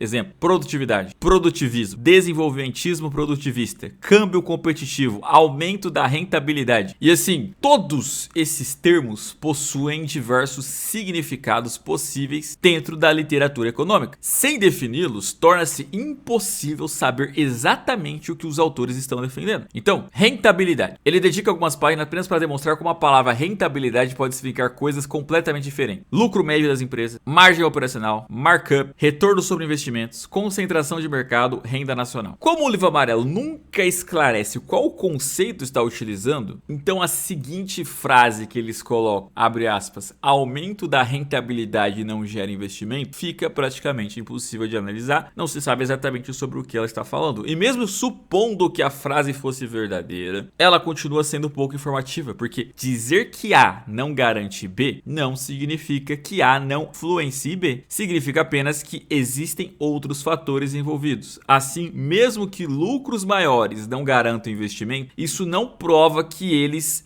sejam irrelevantes. Então, trata-se de uma conclusão excessivamente modesta, apresentada como uma grande descoberta. Outro conceito, o tal do produtivismo. O livro amarelo nunca explica o que diferencia esse produtivismo do velho desenvolvimentismo brasileiro. Ele chega a sugerir, o Miorin no caso, que o termo funciona apenas como um rebranding, ou seja, muda-se o nome de políticas antigas para apresentá-las como novidade. E aí chega o tal do câmbio competitivo. Esse aqui eu achei hilário, cara. O que exatamente significa isso? É o que o Miorin pergunta e foi a primeira coisa que eu pensei também. E você ouvindo provavelmente deve ter falado, cara, da onde eles tiraram isso de câmbio competitivo? Que eu nunca vi em lugar nenhum. Adivinha só, o texto não explica. Então coube ao Miorin e cabe a nós fazer o quê? Inferir que provavelmente os autores do livro amarelo defendem uma taxa de câmbio artificialmente depreciada para favorecer a indústria nacional. E aí a gente pode fazer objeções. O Miorin fez duas. Primeiro problema, uma política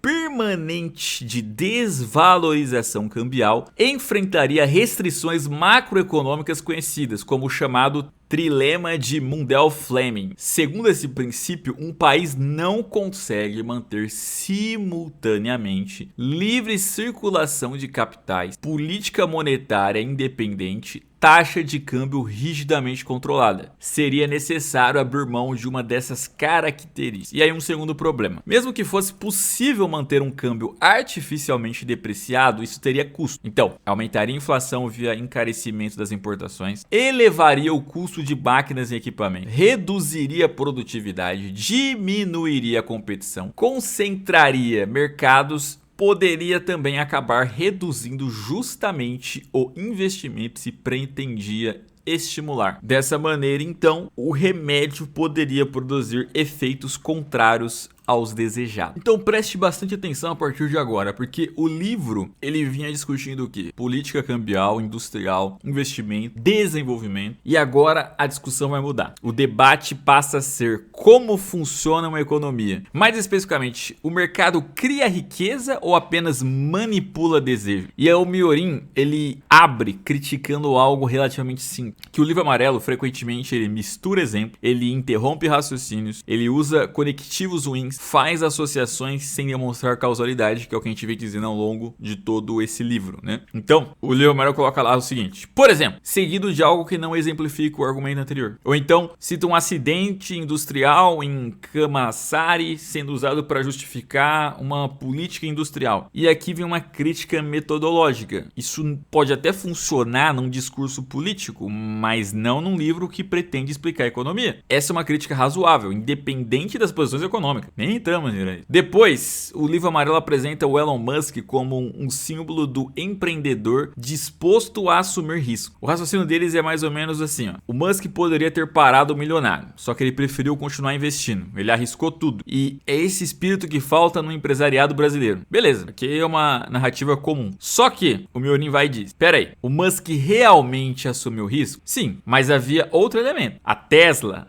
a SpaceX, energia renovável, receberam enormes incentivos públicos, ou seja, dinheiro do Estado, do governo. O risco não era puramente privado, havia um colchão estatal. E isso é um fato, gente. A Tesla recebeu empréstimos públicos. A SpaceX vive de contratos públicos. O Musk se beneficiou de créditos tributários. Isso é um fato. Isso invalida Musk como empreendedor? Não necessariamente, porque duas coisas podem ser verdadeiras ao mesmo tempo. Ele recebeu subsídios e ainda assim precisou inovar extraordinariamente. O próprio mercado está cheio de empresas subsidiadas que fracassaram. Ou seja, o subsídio explica parte da história, não explica toda. Porém, dizer que ele assumiu riscos já estando milionário, ignorando muito, mas muito mesmo, o quanto ele foi beneficiado de não ter apenas arriscado o próprio patrimônio, mas recebido uma enorme força do governo, do Estado, fica diferente a história, certo? E aí o Miorin, ele cita o Peter Thiel, né? Por quê? Porque o Peter Thiel foi sócio da Elon Musk. E o Peter Thiel nunca foi defensor do livre mercado absoluto. Pelo contrário, ele costuma dizer o quê? Que competição destrói lucros. Empresas extraordinárias conseguem vantagens políticas, patentes, monopólios, contratos, tecnologia. E o Miorin usa o Peter Thiel para mostrar que até pessoas próximas do Musk reconhecem a importância da política. Aliás, eu vou te falar uma coisa. O MBL tem admiração pelo Peter Thiel e aquelas políticas dele de vigilância global. Só aí a gente poderia fazer um vídeo só sobre isso, né? Se é que eu já não fiz no momento que você está assistindo esse. E aí, o livro amarelo, ele começa a criticar a economia dos influencers, né? A ideia é mais ou menos assim: a riqueza demais sendo produzida em atividades que não aumentam a produção real. Por exemplo, publicidade, influencers, entretenimento. Então, segundo essa visão, essas pessoas capturam renda sem aumentar riqueza nacional. E aí é que o Miorin enxergou uma velha tese. É uma crítica que não é nova, né? Aí ele lembrou ali o Galbraith, um autor que já fazia essa crítica, porque o John Kennedy Galbraith foi um economista dos mais famosos do século XX, e a ideia central dele era o quê? Numa sociedade rica, a publicidade cria necessidades artificiais, ou seja, as pessoas deixam de consumir porque precisam e passam a consumir porque foram convencidas. É uma crítica clássica ao capitalismo moderno, né? E você vai ver isso em 500 filmes aí, Clube da Luta, por exemplo. Então, vamos por um exemplo simples. Você não precisa trocar de celular, mas você viu uma propaganda. Agora você acha que precisa. Logo, a demanda foi criada. E aí, o Miorin, inteligentemente, cita o nosso pai do anarcocapitalismo, o Murray Rothbard, como um contra-ataque, né? O Rothbard dizia o quê? Que publicidade persuade, ela não cria as necessidades. Essa é a diferença, é assim, enorme. Então, por exemplo, a publicidade pode convencer alguém a comprar a Coca-Cola, mas ela não criou sede, ela não criou prazer e nem desejo por bebidas. Ela apenas tentou direcionar uma preferência já existente. Ele vai além, ele faz um argumento quase lógico. Se a publicidade realmente criasse desejos do nada, como explicar empresas gigantes falindo após campanhas milionárias? Ou, por que tanta propaganda fracassa? Se ela fosse onipotente, ninguém jamais lançaria um produto ruim. E aí o Rothbard também, ele colocava que o Galbraith fazia uma exceção bem curiosa, porque ele dizia que a publicidade controla as pessoas, mas não controla o Galbraith. Ele consegue enxergar a manipulação e os demais consumidores não. E aí o Rothbard pergunta, por quê? Se todos somos determinados, porque justamente o crítico escapou da propaganda. Isso é uma crítica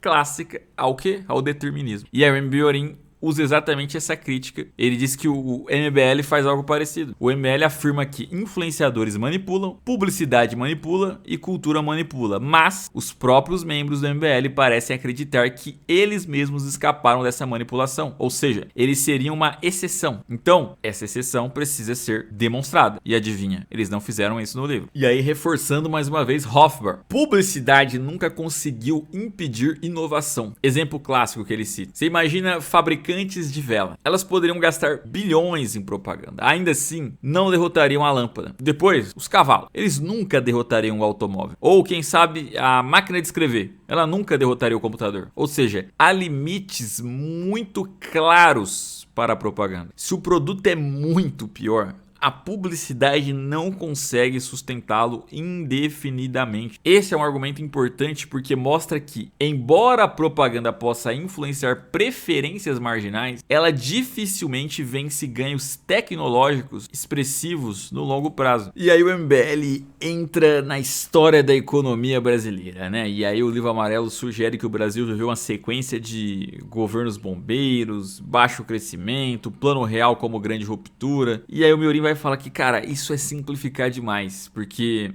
você teve o plano de metas do JK, você teve as PNDEs durante a ditadura, o milagre econômico, o crescimento médio elevado em boa parte do século XX, e aí depois o MBL no Livro Amarelo vai usar estatísticas incorretamente, né? O exemplo que eles escolhem é a participação da indústria na transformação do PIB, e aí eles afirmam algo parecido com no fim dos anos 70 representava cerca de 33% do PIB, hoje representa pouco mais de 15%, e o Miorin vai responder, isso nem sequer bate com as fontes. Você pode colocar aí o IBGE, o World Bank. No IBGE, ele aponta algo próximo de 10,7%. O Banco Mundial, cerca de 13,25%. Outra crítica pontual aí que o Miorin faz é que o trecho sobre o milagre econômico no Livro Amarelo é praticamente uma paráfrase de uma reportagem da revista Exame. Até os números foram alterados apenas na casa decimal. Veja, isso não é exatamente uma acusação de plágio, mas o texto foi reescrito muito próximo da fonte original. Num livro que pretende apresentar um pensamento próprio, você espera uma elaboração mais própria, certo? E aí depois aparece um novo erro estatístico, né? O Livro Amarelo diz que o desemprego foi menor desde 2014, e aí se você consulta no IBGE, e foi o que o Miorin fez, o menor desde 2015, né? É um detalhe pequeno, mas assim, serve para reforçar a ideia de que houve pouca revisão de dados, sabe? O mínimo ali, o básico. Você vai dizer,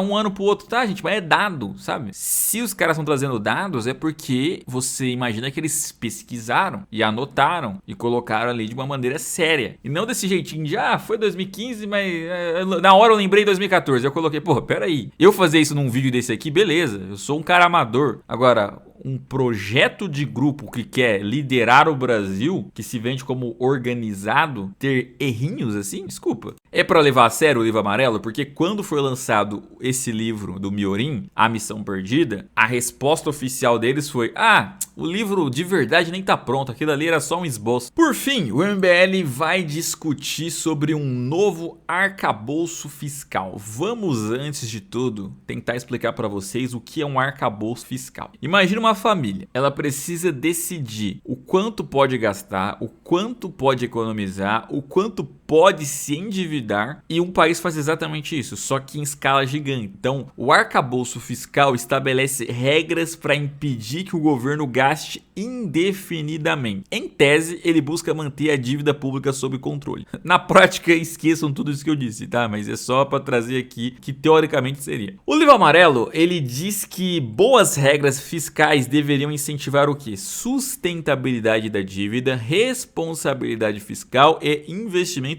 público. E aí o Miorin encontra aqui problema, né? Segundo ele, o Livro Amarelo escreve algo semelhante a: isso está alinhado com a literatura econômica. E aí ele pergunta, qual literatura? Porque literatura econômica não é uma coisa boa. Existem novos keynesianos, monetaristas, austríacos, institucionalistas, marxistas, escola da escolha pública, pós-keynesianos. Elas discordam profundamente. Então, dizer a literatura diz é uma generalização muito ampla. E aí outro ponto, o Livro Amarelo trata como consenso que o Estado deve estimular investimento público. E isso não é consenso. Há economistas que defendem fortemente isso, como por exemplo os novos keynesianos, mas há outros, como os austríacos, que discordam completamente, porque acreditam que o investimento estatal pode gerar dois problemas. O primeiro, imagine uma quantidade limitada de poupança. Se o governo toma grande parte desse dinheiro emprestado, sobra menos para as empresas privadas. Resultado, juros maiores, menos investimento privado. Isso é chamado chamado de efeito de expulsão. E aí o segundo, o mau investimento, ou seja, investimento errado. O governo direciona recursos para projetos que talvez nunca fossem escolhidos pelo mercado. Então, sei lá, uma refinaria inviável, uma ferrovia sem demanda, uma indústria protegida eternamente. Trazendo para Mises e Hayek, sem preços de mercado verdadeiros, fica muito difícil saber onde o capital deveria estar sendo aplicado de verdade. Depois, o livro amarelo vai citar que o Brasil precisa de uma melhor inserção internacional. E aí o Miorin vai perguntar o que isso significa exatamente. Vai ser mais comércio, mais acordos, mais abertura, mais tarifas, menos tarifas, mais integração regional? Com quais países? Como? Uma proposta econômica precisa transformar slogans em políticas. Então eles colocam lá no livro coisas como precisamos voltar a crescer, precisamos superar as crises, beleza.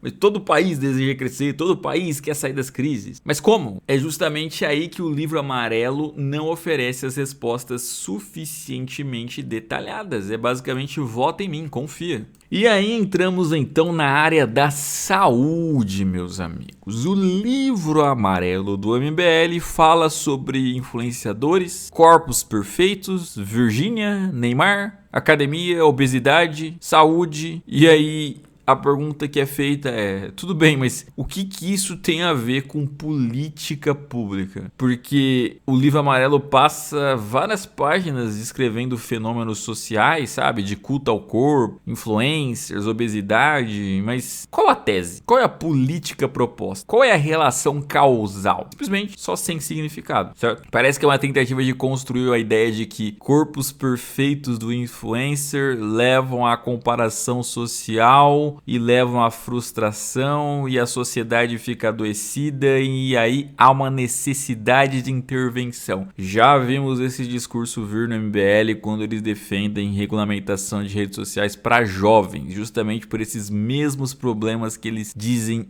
identificar, né? E o Miorin no livro responde muito bem, dizendo que, olha, o brasileiro nunca esteve tão sedentário, os influencers nunca foram tão fitness e as academias nunca estiveram tão populares. Logo, se a influência fosse tão determinante, deveríamos estar mais saudáveis. E aí ele volta novamente ao tema: correlação não implica causalidade, né? E aí acaba sendo trazido de volta aqui algo que a gente já discutiu no capítulo anterior sobre publicidade, né? Então, se o livro amarelo diz que as pessoas internalizam padrões, isso transformaria indivíduos em marionetes, mas aí é só a gente repetir Hofbauer. Se a propaganda controla pessoas, por que ela não controla os seus críticos? O livro amarelo também começa a defender o SUS, né? Trazendo uma ideia de que o SUS é um dos elementos que unem o Brasil. E o Miorin, como um bom libertário, considera isso um absurdo, porque o SUS não é uma ideia, é uma burocracia. O SUS possui órgãos, secretarias, regras, orçamento, incentivos. Transformar um sistema público em símbolo nacional é simplesmente sentimentalismo político. E é um momento onde o MBL tenta apelar para as emoções, né? Então, por exemplo, eles colocam: nada é mais desesperador do que se sentir sozinho. E o Miorin responde: isso não demonstra que o SUS funciona. Então, linguagem emocional, solidariedade, pertencimento, identidade nacional não são substitutos para argumentos técnicos. E aqui o Miorin também vai captar algo muito sacana por parte do MBL, porque o livro amarelo ele usa Oswaldo Cruz, febre amarela, varíola, peste bubônica para elogiar as campanhas de vacinação. E aí ele percebe que o MBL está fazendo um paralelo indireto com a Covid, de uma maneira bem covarde. Por quê? Eles sabem que a vacinação da Covid foi controversa, que houve coerção estatal, que houve restrições de direitos civis. E o MBL tem uma associação histórica indireta. Eles defenderam isso, eles estiveram desse lado. E agora, como já vimos em entrevistas do Renan Santos e vemos aqui também no livro amarelo, eles tentam de maneira tímida tirarem um deles da reta, citando as outras campanhas de vacinação, sem negar que a da Covid eles estiveram ali também defendendo a ditadura sanitária, né? E ao mesmo tempo não deixando tão explícito explícito, afinal era expressando o voto da galera de direita que odiou essas medidas, certo? Então o MBL não diz explicitamente que está defendendo as políticas da Covid. Eles sugerem isso sem assumir. Isso é completamente covarde, como acusou o Miorin no seu livro, e a gente claramente percebe isso, fato. E nesse momento onde o MBL defende o SUS e o Estado Social, é quando o Miorin vai falar, ó, vamos lembrar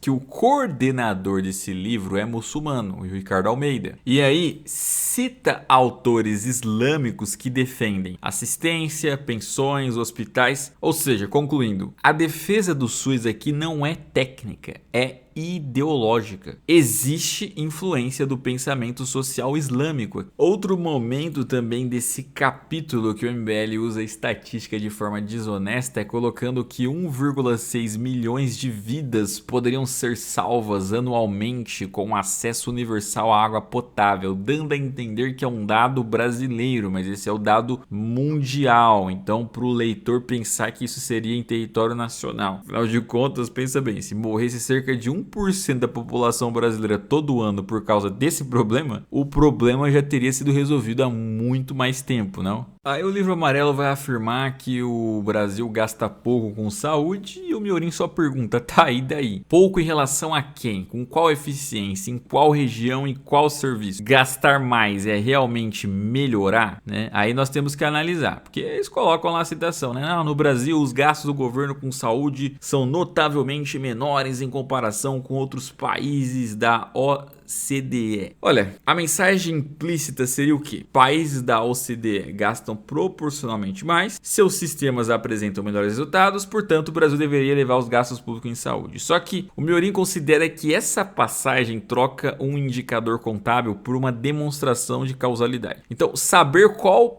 porcentagem do PIB é destinada à saúde não explica sozinho como o dinheiro é distribuído, quais serviços recebem os recursos, qual parcela é consumida pela burocracia, quanto é gasto com prevenção, atenção, hospitais ou medicamento, qual produtividade é obtida por real investido, quais outros gastos públicos seriam reduzidos para financiar a ampliação. Então surge a pergunta, por que a preocupação constante e injustificada do MBL com a proporção entre PIB e gasto em uma área específica? O que isso deveria querer informar? Então, o ponto do Miorin não é apenas não devemos gastar, é anterior. A estatística não informa automaticamente qual deveria ser a decisão política. Para dizer que a saúde precisa receber mais, seria necessário apresentar ao menos 3 elementos: onde está a insuficiência concreta, quanto custaria corrigi-la e de onde viriam os recursos. Sem isso, o Brasil gastar menos que a OCDE funciona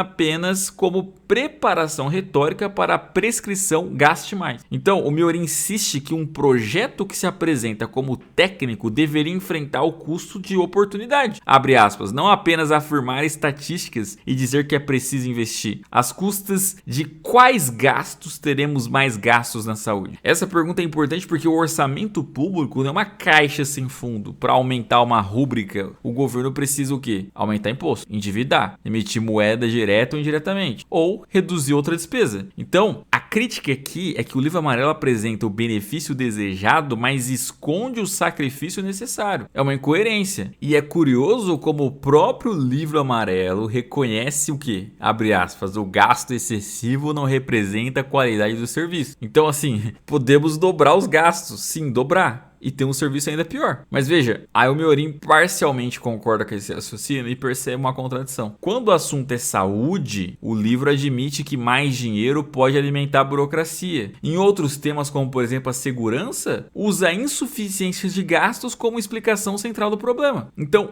a pergunta em essência é o quê? Se mais gasto pode gerar mais corrupção e desperdício na saúde, por que essa mesma cautela não aparece quando o MBL exige mais gasto federal em segurança? Então, o gasto público seria criticado quando interessa ao diagnóstico e defendido quando interessa a agenda política. Consegue compreender? E aí o livro amarelo passa a defender uma espécie de mais médicos, né? Ele cita a desigualdade regional, dizendo: ano. No entanto, quando olhamos para as regiões Norte e Nordeste, a situação é bastante crítica, com apenas um médico para cada 953 e 750 habitantes, respectivamente. A interpretação esperada seria o quê? Que o governo precisa criar políticas para levar médicos a essas regiões. Só que o Miorin, de forma muito inteligente, rejeita essa conclusão de maneira radical, porque a falta de profissionais não é um fenômeno misterioso, nem uma falha exclusivamente administrativa. É consequência dos incentivos econômicos. Médicos tendem a se instalar onde encontram mais pacientes capazes de pagar, hospitais mais equipados, oportunidades de especialização, segurança, infraestrutura, escola para os filhos, redes profissionais, melhor qualidade de vida. Então, os prestadores de serviços de saúde não estão se mudando para o Norte e Nordeste porque eles acreditam que não seriam remunerados suficientemente bem lá, caso contrário já teriam se mudado para lá, como diz Miorin nessa citação. Esse é o núcleo do argumento. A distribuição territorial de médicos não pode ser compreendida separadamente da distribuição territorial da renda e da atividade econômica. Outra coisa, a gente pode fazer uma forte crítica ao deslocamento compulsório ou subsidiado aqui, porque, como o Miorin coloca, considerar artificialmente criar incentivos estatais permanentes para enviar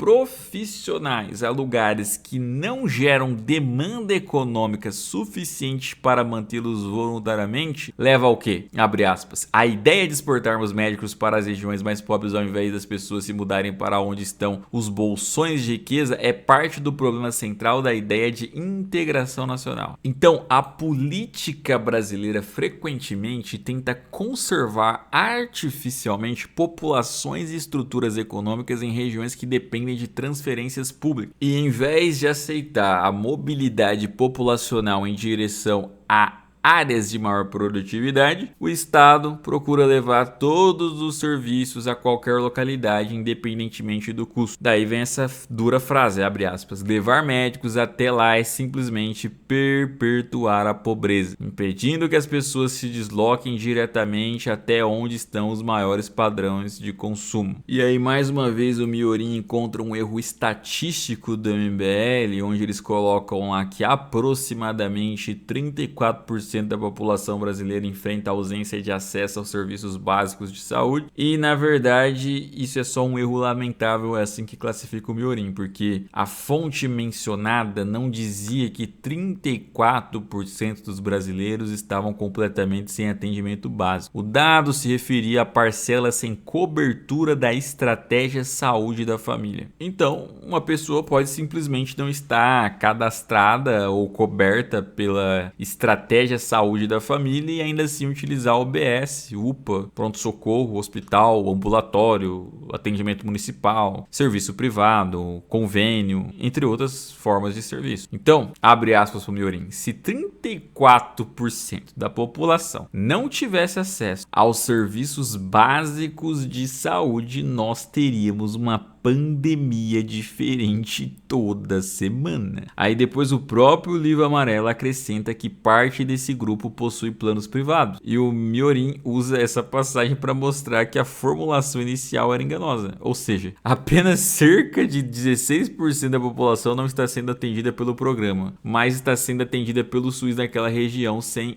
a estratégia saúde da família. Então, aqui vem mais uma crítica metodológica. O livro teria transformado de novo uma lacuna de cobertura de um programa específico em uma ausência geral de assistência médica. Então, mais uma falácia de ampliação indevida feita no Livro Amarelo. E aí, o Livro Amarelo do MBL também apresenta uma espécie de judicialização como mecanismo importante para assegurar o acesso à medicação e tratamento. Aí o livro cita, o aumento de processos e afirma que o judiciário atua quando a oferta regular não atende às demandas. E aí o Miorin responde que essa visão ela está olhando apenas para o beneficiário visível da decisão judicial e ignorando os prejudicados invisíveis. Então imagina, uma pessoa solicita judicialmente um medicamento de custo milionário. O juiz determina que o Estado forneça. O orçamento de saúde precisa absorver a despesa. Recursos anteriormente destinados a centenas ou milhares de pacientes são redirecionados. Quem perdeu o atendimento não aparece no processo. O problema aqui é que o juiz decide sobre a necessidade individual sem controlar integralmente o orçamento e sem responder por todas as renúncias decorrentes da decisão. Então, o livro amarelo joga fora qualquer perspectiva em que exista um sistema de preços que deveria permanecer independentemente do Estado. Fazer algo contrário a isso é simplesmente criar uma oportunidade para que cada hospital e cada médico tenha um incentivo para ter uma conduta antieconômica. Citação do Miorin essa. O sentido de antieconômica aqui é o quê? Recomendar ou exigir procedimentos sem levar suficientemente em conta sua relação entre custo e benefício,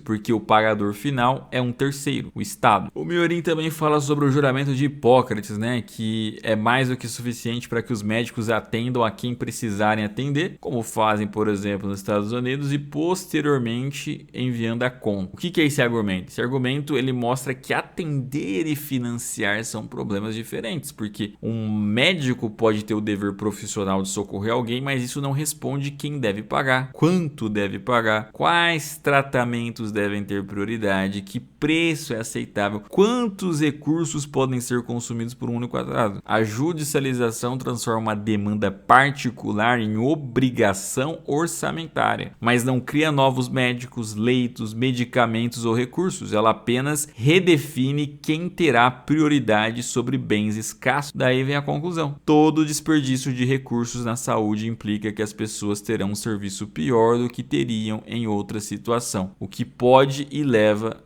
muitos à morte. Aí nós entramos na indústria farmacêutica, né? O livro amarelo critica o complexo farmacêutico, especialmente quando contrasta a dificuldade para obter medicamentos caros, a facilidade de acesso a procedimentos ligados à transição de gênero. E aí aqui o Miorin considera que o próprio livro produz uma contradição. Olha só, mais uma, hein? Por um lado, elogia a judicialização, só que por outro critica os tratamentos que ela ajuda a financiar. Veja, abre aspas para o Miorin. Parte expressiva dos meios pelos quais essas pessoas obtêm acesso a esse serviço é justamente através da judicialização que elas acabaram de apoiar. Ou seja, o livro amarelo celebra o poder judicial de obrigar o Estado a fornecer tratamento, depois desaprova determinados tratamentos financiados por essa mesma lógica, mas não apresenta critério geral para distinguir as demandas legítimas das ilegítimas. Então, o MBL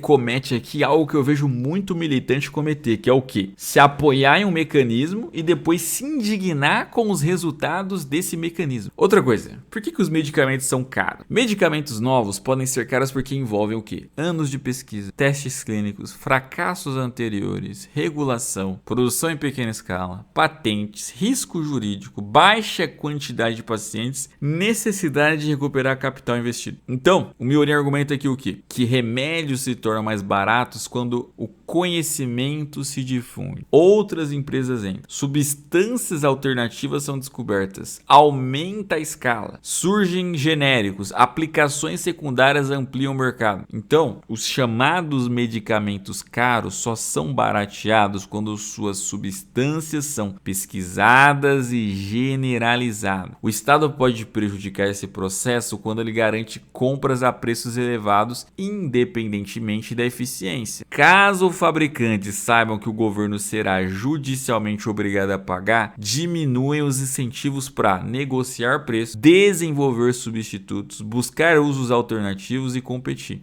Daí, se o Estado garante que a lucratividade geral desses remédios permanecerá alta independentemente do que os agentes do mercado façam, eles não têm incentivos para agir em prol da diversificação dos usos alternativos do produto. Depois o MBL no livro amarelo vai criticar uma possível privatização da área da saúde, né?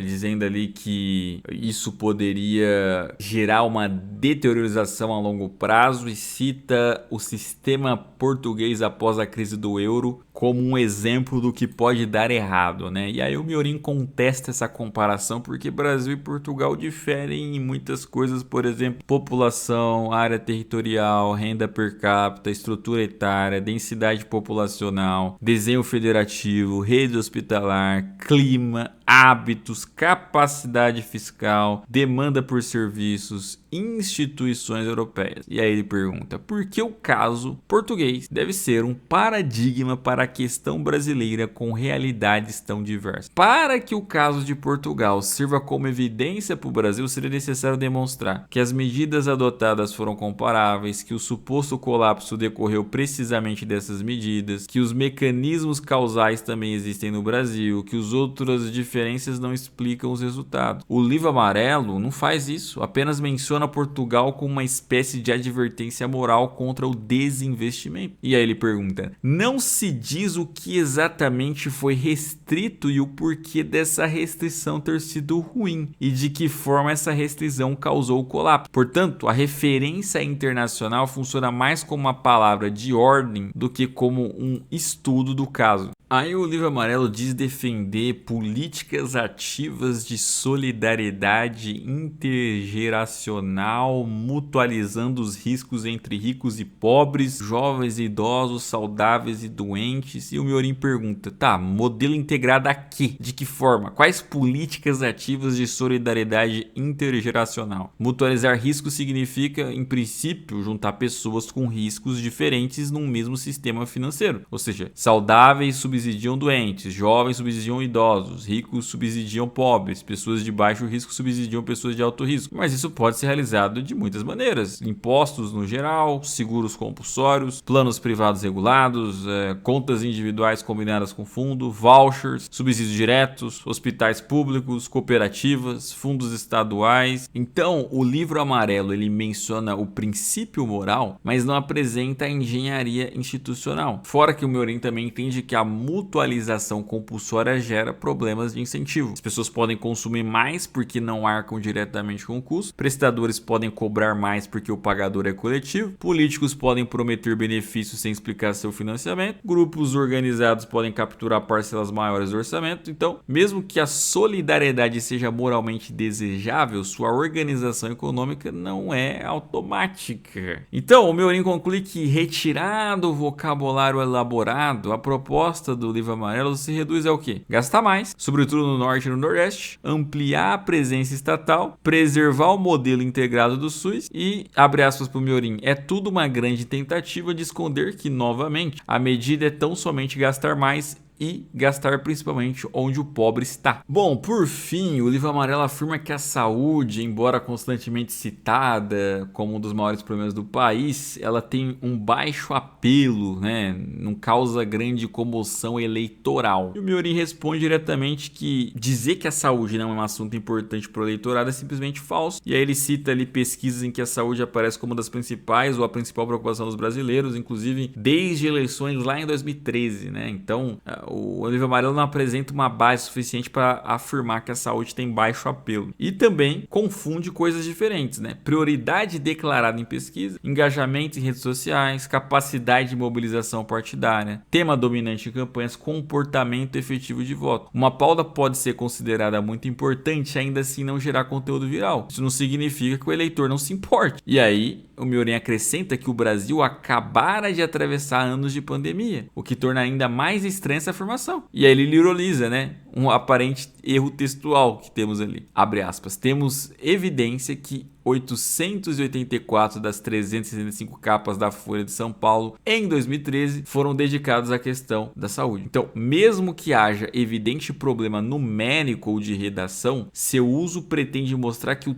tema esteve intensamente presente na imprensa. Bom, por fim, o livro amarelo apresenta como um paradoxo, né? Academias, influenciadores, bodybuilders em expansão, expansão, e aí ao mesmo tempo sistema público de saúde precário e obesidade e doenças persistentes. E aí o Miorin ele vai dizer que isso não é contraditório, porque são setores que seguem estruturas diferentes. No mercado fitness, os consumidores escolhem, as empresas competem, há variedade de preço, academias pequenas e grandes coexistem, novos métodos surgem, maus prestadores perdem clientes, há incentivo à expansão e custos podem ser reduzidos pela escala. Já no sistema público, o financiamento é compulsório, o consumidor não controla diretamente o pagamento, prestadores enfrentam pouca disciplina de mercado, gestores respondem a incentivos políticos, burocracias podem sobreviver apesar de resultados ruins e orçamento e qualidade não estão necessariamente ligados, abre aspas para o Miorin. Toda essa algazarra é na verdade uma excelente evidência de como a saúde poderia funcionar baseada principalmente em tema de preço. E aí o livro amarelo do MBL volta a falar sobre os famosos, e dessa vez eles tentam transformar as celebridades, diferentes inclusive, numa única classe moral, né? Então eles procuram algo que una as pessoas que estavam presentes naquele chamado Cruzeiro do Menino Ney, e aí é citado lá, por exemplo, o Oruan, né? Representando a denúncia do genocídio do Estado. Cantores sertanejos encarnariam um hedonismo romântico. O Pozo do Rodo representaria a fancologia da prosperidade. A Deolane simbolizaria o garantismo penal. A Virgínia Fonseca representaria uma espécie de televangelismo comercial. E no final, todos supostamente teriam em comum Deus, cachorros e o meio ambiente, né? E aí, o Miorin percebe imediatamente o problema, né? O livro amarelo, ele passa vários capítulos sugerindo que existe uma cultura homogênea das celebridades, um padrão de consumo, ostentação, frivolidade, vício, busca por fama, hedonismo, desprezo pelo trabalho produtivo. Mas, quando tenta apontar uma crença realmente comum entre essas pessoas, reconhece que elas são muito diferentes entre si. Por isso que o Miorin diz que a grande força unificadora parece ser, na verdade, entre aspas, o desprezo que o MBL sente por elas. E é uma observação importante. O livro amarelo não teria demonstrado que essas figuras compartilham uma doutrina política, econômica, cultural. Elas são unificadas externamente pelo julgamento de quem as escreve, no caso, o MBL.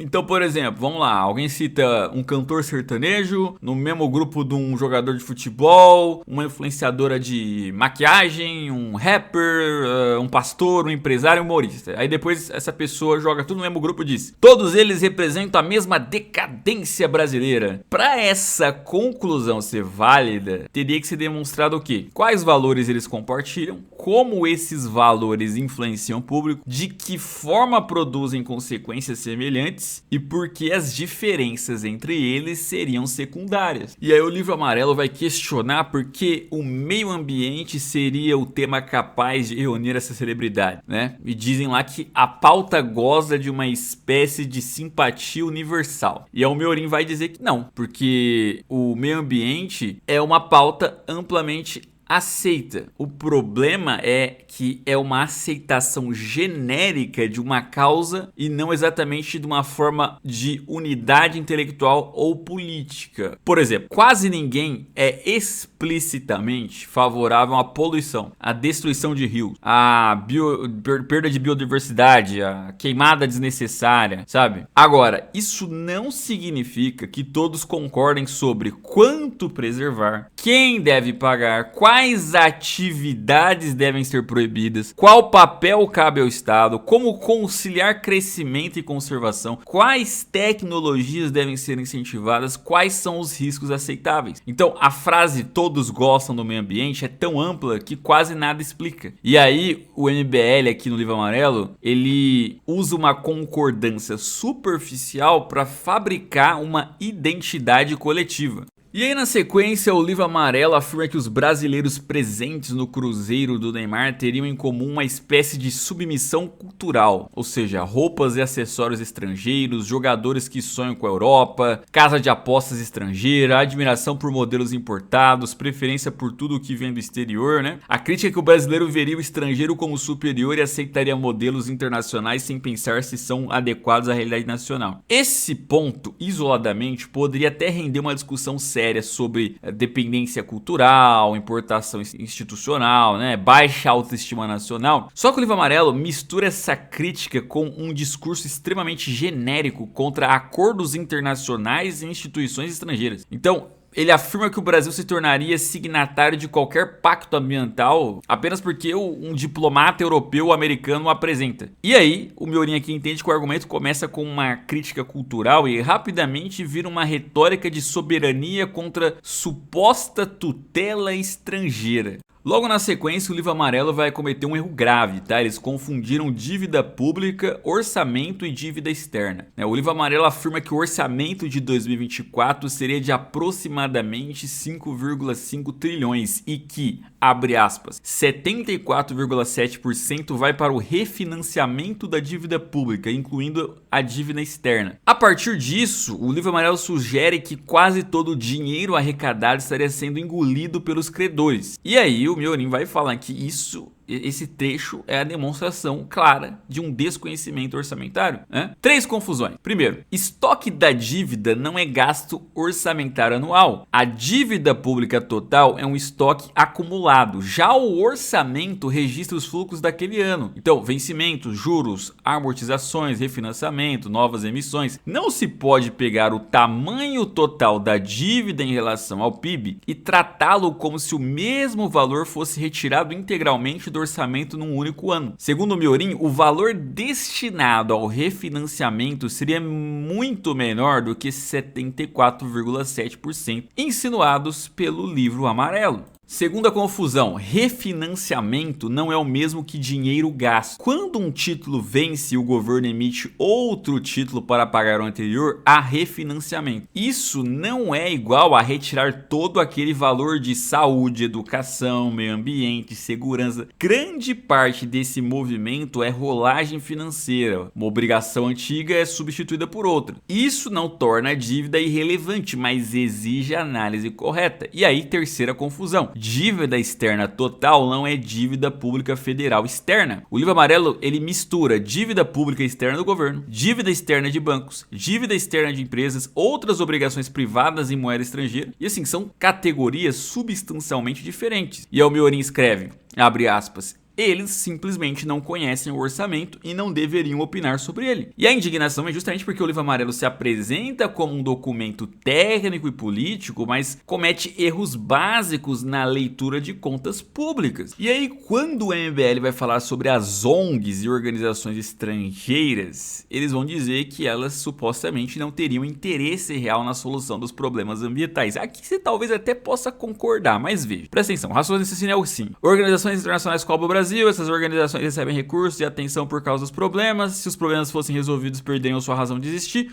Portanto, talvez não queiram de fato que o Brasil resolva a questão. Só que aqui a gente vê o que? Uma falácia de suspeita permanente. Em vez deles demonstrarem que determinada organização manipulou dados, sabotou uma solução, lucrou com a permanência do problema, pressionou o Brasil por interesse econômico, o texto do livro amarelo sugere que o próprio fato de a organização existir já seria indício de má fé. Então é como se a gente afirmasse, olha, os médicos não querem curar as doenças porque perderiam pacientes, hein? Os bombeiros não querem o fim dos incêndios porque perderiam emprego, os policiais não querem reduzir o crime porque perderia a função, os professores não querem alfabetizar porque ficariam desnecessários. Veja, pode haver agentes oportunistas, mas isso precisa ser provado caso a caso. E aí vamos para mais um probleminha aqui. O MBL no livro amarelo cita o alto gasto ambiental de determinado ano e afirma que, apesar disso, o desmatamento cresceu. E aí coloca uma conclusão implícita que é o que? Gastou-se muito e não houve resultado. Só que o Miorin considera aqui a comparação metodológica errada. O orçamento do meio ambiente não é destinado apenas ao combate ao desmatamento. Ele pode incluir fiscalização, conservação de biodiversidade, unidades de conservação, pesquisas, educação ambiental, licenciamento, recuperação de áreas, gestão hídrica, monitoramento, administração, combate a incêndio, saneamento ou cooperação ambiental. Logo, não se pode pegar gasto total do ministério e comparar diretamente ali com a taxa anual de desmatamento. Seria como avaliar todo o orçamento da saúde apenas pela variação de uma doença doença específica. E aí chegamos em um momento em que podemos concordar com o livro amarelo, né? Porque eles criticaram ali os ambientalistas por tratarem toda a nova aprovação de defensivo agrícola como se representasse automaticamente mais veneno sendo aplicado, né? E aí, novos defensivos frequentemente surgem para reduzir custos, combater pragas específicas, diminuir desperdício, substituir produtos antigos, aumentar a eficiência, reduzir a quantidade necessária por hectare, né? E aqui podemos concordar, né? Só que o Miorin levanta um ponto muito interessante. Ele reconhece que o perfil citado teria sido seletivo ao monitorar aprovações durante o governo Bolsonaro, mas deixado de realizar a mesma vigilância durante o governo Lula, certo? Duplo padrão ideológico. Uma aprovação sobre o governo Bolsonaro seria tratada como escândalo. Uma aprovação sobre o governo Lula teria sido ignorada. Logo, não sabemos exatamente se eles realmente pensam dessa maneira, mesmo que a gente concorde com o que está escrito. Às vezes é só uma maneira oportunista deles se expressarem. Bom, indo para um outro rumo, o livro amarelo ele procura explicar que o atraso industrial brasileiro foi por uma limitação natural, né? O país não teria grandes reservas de carvão de qualidade, enquanto países igual Reino Unido, Alemanha, Estados Unidos, Suécia teriam aproveitado esse recurso na Revolução Industrial. Só que aqui o Miorin rejeita essa ideia, né, de que um único recurso natural pode explicar diretamente o crescimento econômico de um país, e também coloca aí a leitura ali do nosso saudoso filósofo Mário Ferreira dos Santos, que já falava já sobre esse assunto anteriormente, né? O Mário Ferreira ele colocava o quê? Que os Países Baixos, né, a nossa Holanda, cresceram com um forte uso de energia eólica, né, moinhos de vento, drenagem de áreas alagadas, ganhos de terras, agricultura, atividade industrial. Também menciona o papel da energia hidráulica no desenvolvimento industrial. Ou seja, o ponto é que a revolução industrial não pode ser reduzida a, abre aspas, país que tinha carvão cresceu, país sem carvão fracassou. Tecnologias, instituições, capital, comércio, conhecimento, segurança jurídica, produtividade e organização social também importam e importaram. Além disso, até países sem determinadas reservas podem importar energia ou desenvolver tecnologias alternativas. Então, essa citação foi para refutar o tal do determinismo geográfico que o livro amarelo tentou apresentar aqui. E aqui vemos o livro amarelo defender a soberania. Pois é, a solução proposta seria o Brasil decidir internamente o quê? Como explorar seus recursos, quais tecnologias adotar, quanto preservar, qual ritmo de crescimento seguir, sem a submissão a estrangeiros. Veja, no fim isso é só uma palavra de ordem, porque dizer soberania não resolve quem decide, sobre quais direitos de propriedade, como impedir a corrupção, quais limites ambientais existem, como calcular danos, como conciliar diferentes regiões, como lidar com externalidades, qual papel cabe à União, aos estados, aos municípios, aos proprietários. A palavra ela pode produzir ali uma energia retórica, mas não oferece institucionalidade. Além disso, o próprio MBL defenderia uma estratégia apoiada em Embrapa estatal, investimentos públicos, política energética estatal, planejamento econômico, coordenação nacional. Isso revela novamente que o movimento usa linguagem liberal, mas oferece soluções desenvolvimentistas. Aí o MBL no livro amarelo também passa a elogiar países orientais, né, por possuírem maior liberdade para ampliar a energia, construir usinas nucleares, preservar sua autonomia, resistir a pressões ocidentais, né? E aí menciona o BRICS e afirma que o bloco teria superado o G7 em participação na economia global. A conclusão proposta é que o Brasil deveria fortalecer laços com os países orientais e deixar de ser um vassalo do Ocidente. E aí o Miorin considera que esse argumento é muito perigoso porque confunde tamanho econômico, qualidade institucional, desenvolvimento, liberdade, produtividade, integração tecnológica, e um bloco pode representar grande parcela do PIB global e ainda incluir países autoritários, pobres em termos per capita, dependentes de commodities, tecnologicamente desiguais e politicamente instáveis. Somar o PIB de várias economias não prova que elas ofereçam ao Brasil o melhor modelo de integração. E aí depois o MBL no livro amarelo passa a lançar diversos elogios e romantismos com a China, né? E aí isso é muito irônico, né? Porque o livro amarelo critica a submissão ao Ocidente, ok, válido, mas substitui isso por uma idealização do Oriente. Então condena-se a dependência de Washington e Bruxelas, mas celebra-se a proximidade com Pequim e Moscou. A soberania defendida acaba se tornando seletiva aqui. Outro ponto muito importante, o livro amarelo trata a China como o principal parceiro econômico do Brasil porque ela ocupa a posição central no comércio exterior do brasileiro. Só que parceiro comercial não é parceiro econômico. Parceiro comercial é aquele com quem o país compra e vende grandes volumes de mercadorias. Parceiro econômico é aquele que contribui para a formação de capital, instalação de fábricas, transferência de tecnologia, empregos qualificados, serviços sofisticados, aumento da complexidade produtiva, integração financeira, capacidade de inovação. A China é grande compradora do quê? De soja, minério de ferro, petróleo, milho, outras commodities, mas isso não significa necessariamente que seja o país que mais controle capacidade produtiva sofisticada dentro do Brasil. Então, a relação com a China reproduz uma estrutura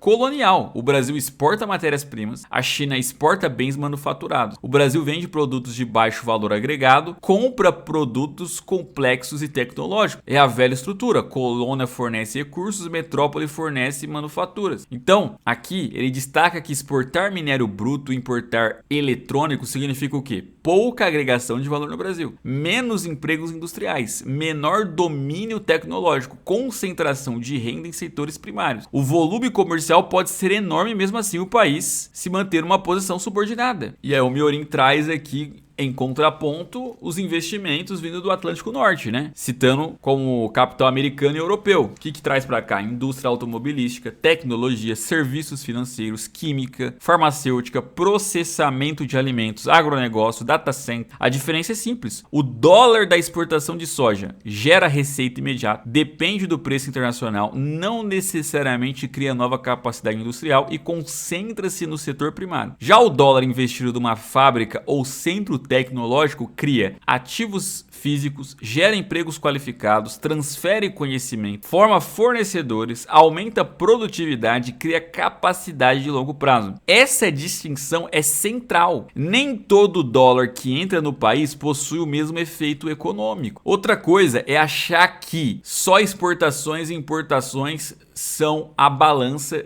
comercial, mas uma relação econômica internacional inclui o quê? Investimento direto, investimento financeiro, remessas, serviços, transferências, rendas de capital, empréstimos, aquisição de ativos. Bom, e aí o livro amarelo encerra falando sobre o Cruzeiro do Neymar de novo, né? E aí descreve seus participantes de uma maneira depreciativa. Então, funkeiros, influenciadores, traficantes, promotores de apostas, prostitutas, inclusive repete prostitutas umas 5 vezes, vendedores de cursos, né? Bundas falantes, crias em ascensão. A embarcação é meio que uma metáfora do Brasil. O Brasil seria um navio, né?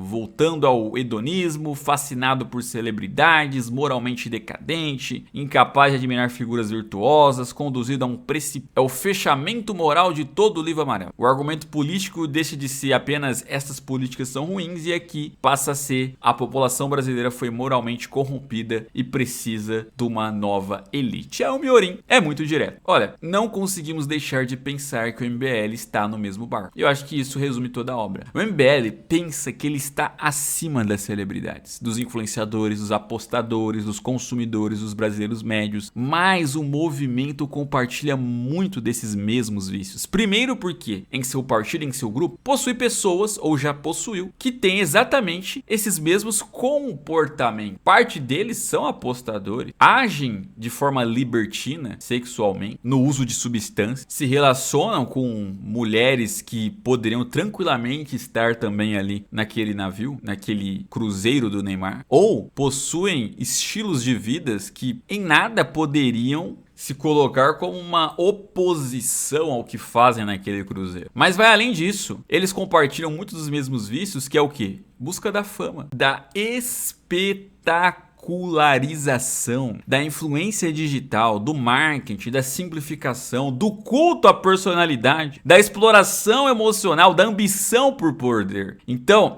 as celebridades podem fazer mal principalmente a quem escolhe seguir. O MBL, ao conquistar poder político, ele iria impor suas ideias a toda a sociedade, escolhendo eles ou não. Ou seja, enquanto as celebridades poderiam fazer mal a quem escolhe segui-las, o MBL fará mal a todos quanto ele possa conseguir.